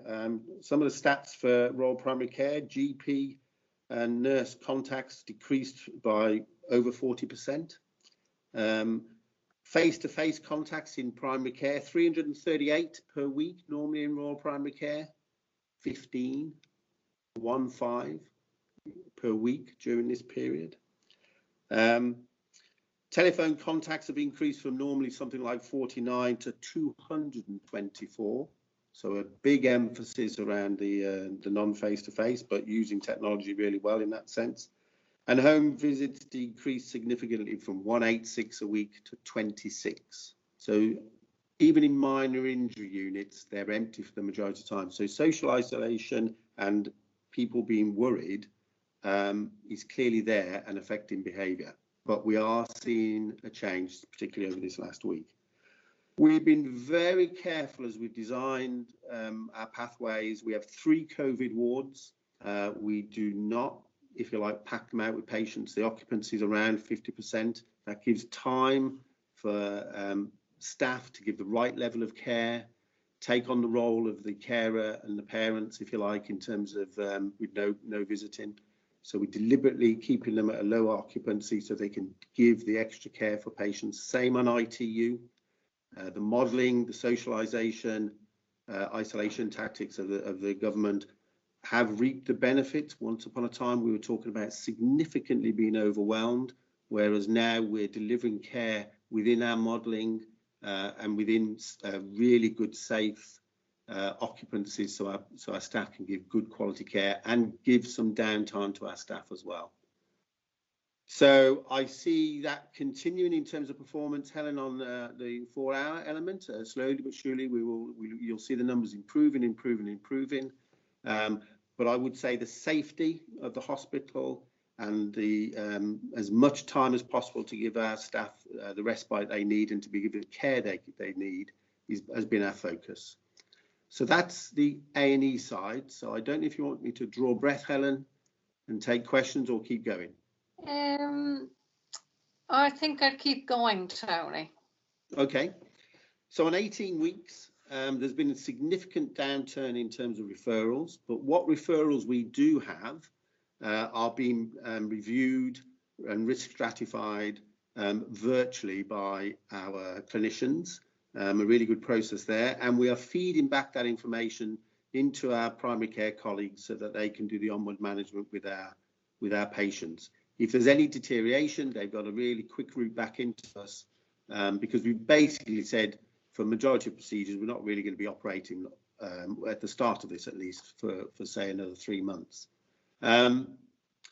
The work we'd done beforehand, before COVID ever appeared on our horizons, where we got really, really good control of our waiting lists, has meant we are still not experiencing any 52-week breaches. And that's exceptional work by the team. I can't say we can hold on to that in the next month or so, but so far so good. That approach has contributed. We mentioned it a few times. All of our clinics, etc., 86% compared to 4% of only 4 or 5 weeks ago is fantastic. Almost exemplar performance. So that's really, really good. We are talking as a system and as a hospital. I'm having daily reviews at the minute as to how we can facilitate what's, I think Lien made reference to earlier, recovery and restoration. And we're trying to do that in the context of COVID, non-COVID, suspected COVID. What's the safe practice to do from a surgeon's point of view? Where we can, we're using the independent sector. So we have carried out breast and gynae procedures over at Marlborough. We continue to have some support from Sheffield. So we tried to make use of other facilities as well. So 18 weeks. Waiting list is better than March last year. So that's an achievement in itself. We managed that because of the reduced number of referrals coming in. And our compliance is not a bad level considering the situation we're in. So that's 18 weeks. And in the world of cancer, excellent work with all of the cancer tumour site clinicians. Maria and her improvement team, myself, Hal, Lien and others are totally embroiled in all of this, where that combination of our outpatient approach, the risk stratification, the reviewing of our patients virtually, giving them either onward management now or alternative procedures other than surgery to allow them to manage their cancer condition. But again, there's a big emphasis on that will be the priority area as we start to recover and restore our services, and that's what we're trying to do. Yes, there's been a hit on some of the performance elements in terms of screening, etc., because we stood those services down, but we're looking to stand them back up. And I'll draw a breath there, Helen. Thanks very much. Can I just check if there are any other executive colleagues who want to speak to any part of this report, anything that's not abundantly clear in the written version, and at which point I'll open it up for discussion. No. Okay, thank you. In which case I'm going to go straight to Alison. Question. Sorry, Helen, I did want to comment on some areas of workforce. Oh, please do. Shall I do that now? Sorry, I was a bit slow in the chat box. I just wanted to comment on the nursing vacancy position. Lynn put up a comment on the chat box also to say that we do expect the position to improve over the next 2 to 3 months as our new starters join the numbers. So by way of update, over March and April, we've had our March cohort of newly qualified joiners, and we had 22 of those, as well as some experienced nurses. Board will recall our first cohort of our international nurses from India joined in March also, cohort of 20. Unfortunately, the second cohort we had planned for June has obviously been delayed due to COVID and travel restrictions, etc. there. So that still is planned to happen, but will be delayed. And I also wanted to mention to highlight board around the aspirant nurses. So this is nationally nurses in their nursing students in their final year. In the last 6 months of their final year, are being asked to help the COVID efforts and join hospitals and support in the way that they can. And we've had a really good response locally. So we've had 35 aspirant nurses, as they're being called, join us already, and at least another 15 joining us over the next couple of weeks. So they're going through their training induction programme. So clearly not joining us as newly qualified, fully fledged, but certainly being able to support at this time. So we've been very careful about how we support and look after them. Well done. Thank you very much. So, in which case, can I go to Alison, please? Hi, Tony. Just a quick question from me. Are we getting any further instructions from the centre about management of waiting lists and which services we should be standing back up first? You mentioned cancer, but I wondered if there was any further information or instruction coming from the centre. There is certainly a steer to start to consider bringing back up the services, clearly priority with cancer first, but your other elective work, so that the management of the wait list can be sort of started. I don't know what rules will apply as we go through this COVID period and come out the other side, in terms of, if you recall last year, there was no funding nationally or anywhere to remove the backlog. And clearly, I don't know what the tactics will be. Lee or Angie might have a better steer from some of their conversations nationally, but nothing's come through as yet. So the main emphasis at the minute is to try and bring some normality back to the non-COVID world in a safe way and in a prioritised way of making sure that we address the issues for the most vulnerable patients. Thank you. Lynn, can I bring you in here, please? Thank you. Just to add to that, Alison, that there's one aspect around bringing in and reintroducing our elective activity and in the manner that Tony has described, but we have to also remember we still have staff who are shielding staff, and there's been no further guidance from the department yet about whether that shielding is going to alter after the 12 weeks. And we have staff still with sickness. And as we start to screen all staff, which is the pillar that we're now moving into, as well as others in the community, we'll start to see more positive cases. And we yet don't completely appreciate the impact of asymptomatic people now who are positive and what that'll have in terms of our staffing position. We are only currently being able to accommodate the staffing models within critical care with the activity that we've got because of our staffing supporting that from other areas.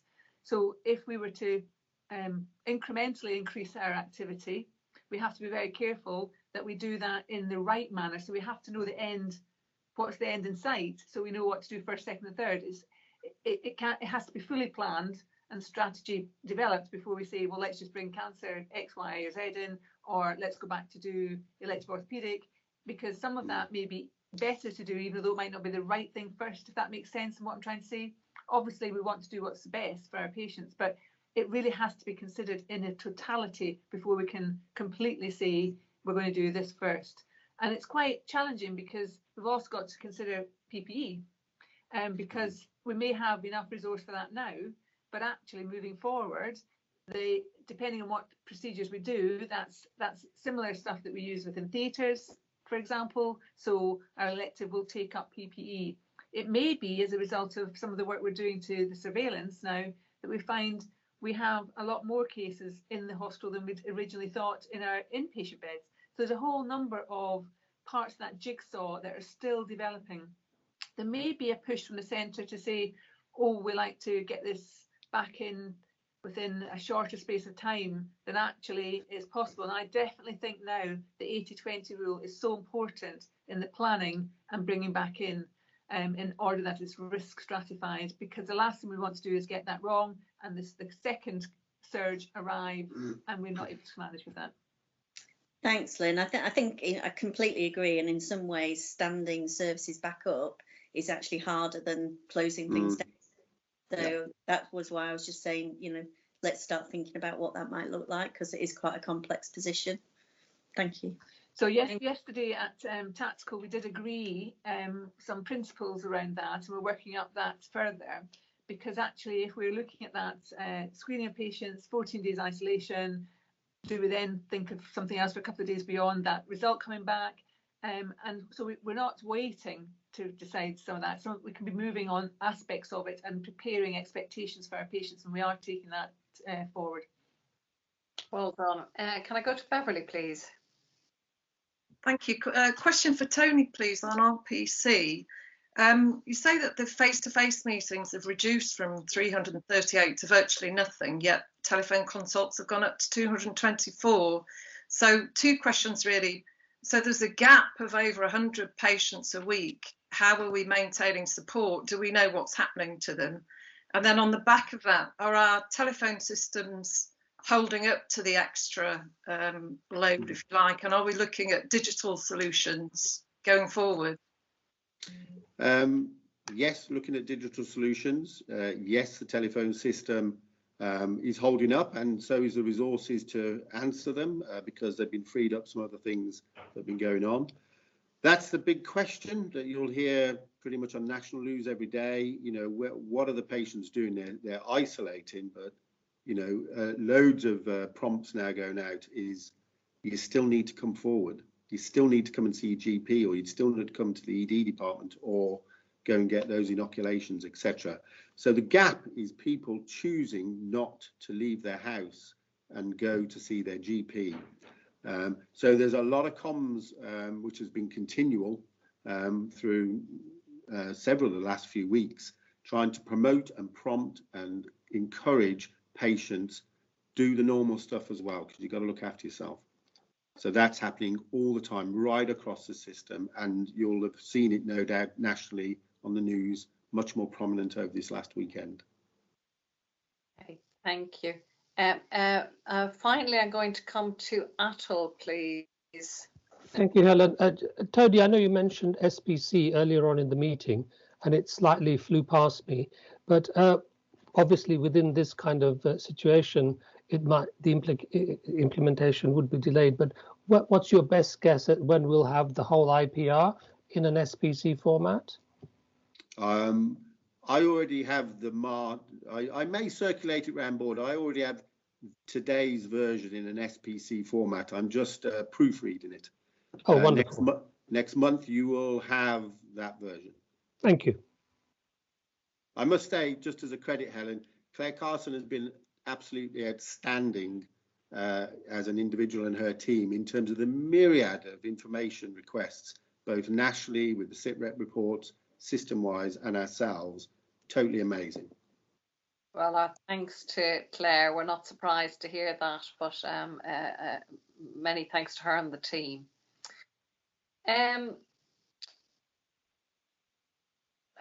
I think before we conclude this item, Lee would like to just give us the summary of the finance position, and once we've had that, we'll summarise and attempt to bring the meeting to a conclusion. So, Lee. So, quite a well-rehearsed finance story, and I recognise a lot of the NEDs were in Finance and Performance Committee whilst we were rehearsing elements of this on Friday. Just in terms of the summary position, there is still work going on around approach to property valuations and other things, which means we haven't quite finalised the year-end number, but we'll put that in the public domain as soon as it's finalised, is the reason why we're not doing that in public. The The absolute position of the trust is we were set for the year this surplus target of around £11 million, which we've struggled to deliver on two bases. Thing one, that was predicated on quite a big pricing benefit of £3 million from changes in prices, which never materialised. And the other thing we've been dealing with is about an £8 million additional cost and income loss associated with additional unscheduled care. We made a commitment to get to break even when we reforecast the Q3, which we're still trying to get to, but that is somewhat reliant on some technical accounting things to get us there. But we'll have a conversation in the private board about the live nature of that. So I think that's the year end. It's perhaps putting on public record the finance regime for 2021 as a response to COVID has changed enormously, just in terms of the Department of Health has issued a large amount of additional cash funding into the system. So of all the things we're worried about at the moment as an organisation, and I say this advisedly, money isn't particularly one of them at the moment. There's a huge debate about what happens post-COVID funding and what happens in 21-22, but just to put on record, in terms of 2021 funding, we've been given a large cash advance and a funding settlement, which puts us in a very reasonable place as an organisation. So we need to see what happens beyond that, but we're in a reasonable place financially in the context of 2021, and we're still finalising 1920. Thank you, Helen. Thank you, Lee. Very comprehensive update, and thank you to colleagues who are working so hard, as been evidenced by that report, not only on COVID but on other aspects of the hospital's operations. In conclusion, I would like to ask that Jane, in her capacity as Chair of Quality Assurance Committee, might do something of a deep dive into cancer standards, because whilst I appreciate things like screening need to be stood down at the current time, I do have a real concern about the current compliance with the range of cancer standards. You know, when we look back at this period, we won't just be looking at a response to COVID. Our success will be where we stand on total mortality. And in that regard, I think we're going to have to be very diligent about exploring every option to achieve compliance. So I'm going to ask Jane if you'd be willing to accept that to take forward as a part of QAC's deliberations, please. Yes, of course, Helen. We'll add it to the May agenda to start that off. Thank you. So now the next group of items on the agenda are all consent items. There was one query about them, but it's been resolved satisfactorily outside of the board. So we will just agree or approve as indicated in the papers all those items by consent. And that brings us to the next group of papers, which are all for information items. So they're there to do exactly what that says, for information. So we will note those, and thank you to those who've provided them. And that brings us, if we may, please, to the review of the meeting. I'm going to invite colleagues who have been observing the meeting and are probably on mute. I think you can unmute yourself by doing #6 or *6. And if you'd like to unmute yourself, and I know we've had Kate and John and Judy and Denise on the call, and if you have any observations about whether or not this was a helpful way for you to stay in touch with business at the hospital, or any advice or guidance to us about future meetings. Hi, it's Kate Caulfield. Hello, Kate. Hi, it's been really helpful, thank you. I feel I'm as up to date as I can be now. Unfortunately, I haven't been able to attend many meetings, as you know, but this has really brought me up to speed, and I've filled about 5 pages of notes, so I've obviously learned a lot. So thank you, I found it a great benefit. Great, well, thank you for making the time to be with us. It's a really important link into the local authority at this time, Kate. Yes. Comfort to us to know that you can join the dots back with you know, civic leaders. Denise, how was it for you? Hi, it's been fantastic. Can you hear me all right? Yes. Yeah, it's been really good. I think what I've felt is the fact that how embedded the NEDs are with the operations. I knew they would be, but actually listening to them, it's absolutely excellent. I think the other thing as well that I've got from it is not just talking about the COVID, but the ongoing for the returning to normal, and particularly around Al's thing around 7-day services and stroke. I think it's something that ought to come to COG, Helen, because like you, I've been around a long time, and the hyperacute stroke, thank goodness, will be coming on stream. So I think it really is some positives, and I think that needs to go to COG because I think it's really important. Well, thank you, Denise. Yeah, it's really important for two reasons. One, to share the good news, and number two, I'm sure COG will be very effective in holding our feet to the fire on good and rapid implementation. So yeah, that suggestion, Denise. John.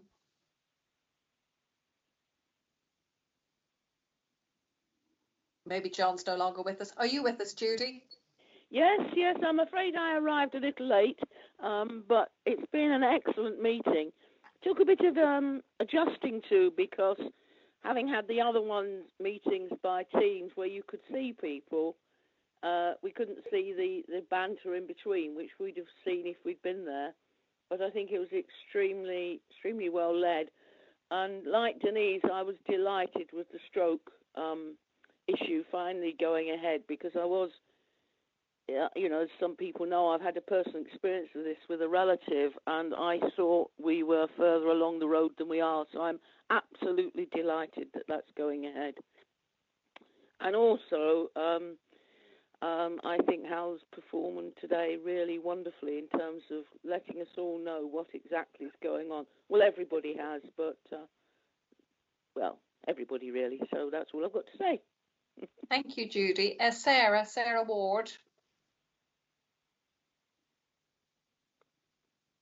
Hi, thank you. Yes, thanks for letting me join. I've just typed in actually 3 levels of feedback from me. Certainly taking a public view, certainly the messages that I've heard and the discussions that have been had provide a really confident approach in both the COVID response, but always also forward planning, and certainly would support the reduction in public anxiety at this time. From a staff perspective, I think it's really clear that the teams are really well supported and the challenges are well understood. And then on a personal level, it's really helped me to understand the level of assurance that both the board need, but also those public messages to support public assurance as well. So thank you.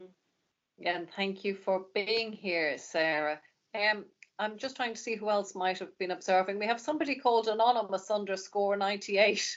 I don't know who you are. You're in a nice little pink icon. If you'd like to share with us any thoughts, you'll be very welcome to.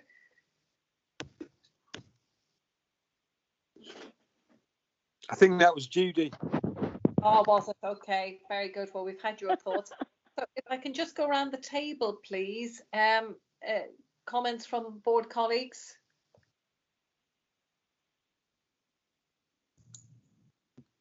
Helen, just a comment from me. Well done, well chaired. It's not easy.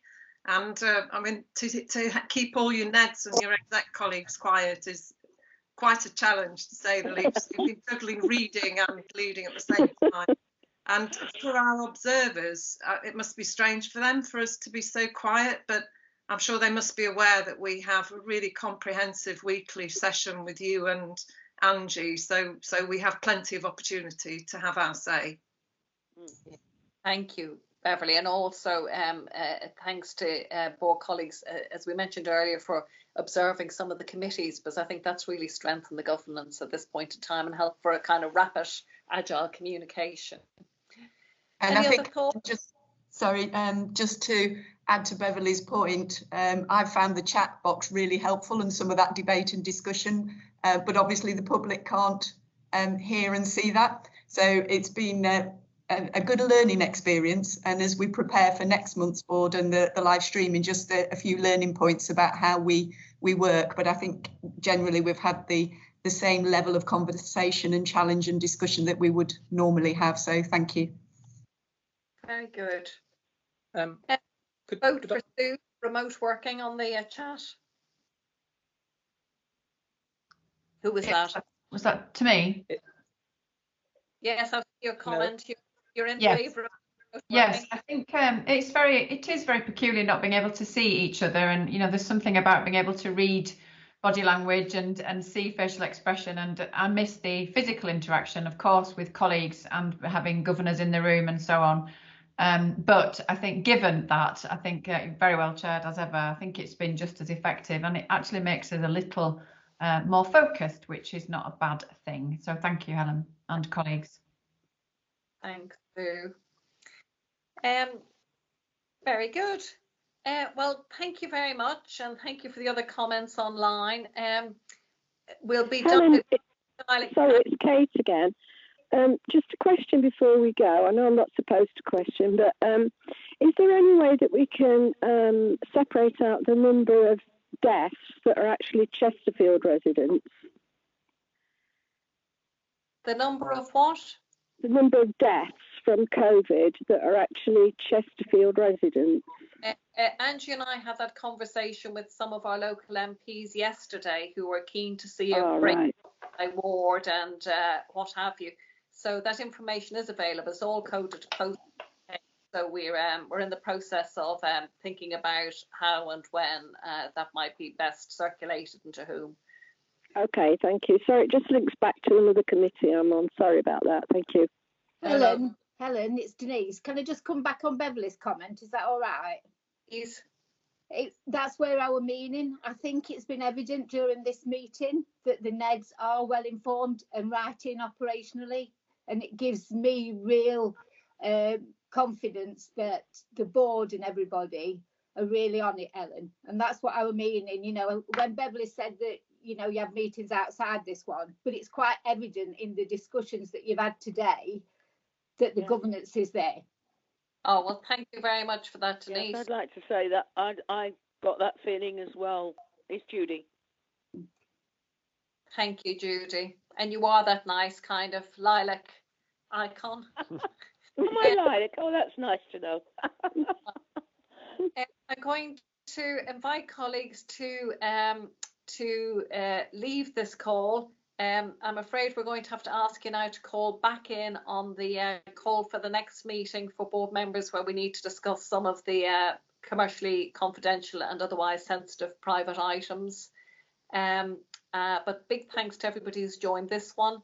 And I suggest that, would you like me to give you till 12:30 with great generosity to go and stretch your legs and get tea, and come back maybe with your cup of tea for 12:30, and we'll carry on. Perfect. Thank you, Helen. Good. Okay. See you all at 12:30. Thanks, Helen. Bye. Bye-bye. Thank you, Helen. Thank you, Ned. Thank you. Bye. Oh, bye-bye. Bye. Bye. Bye. Bye.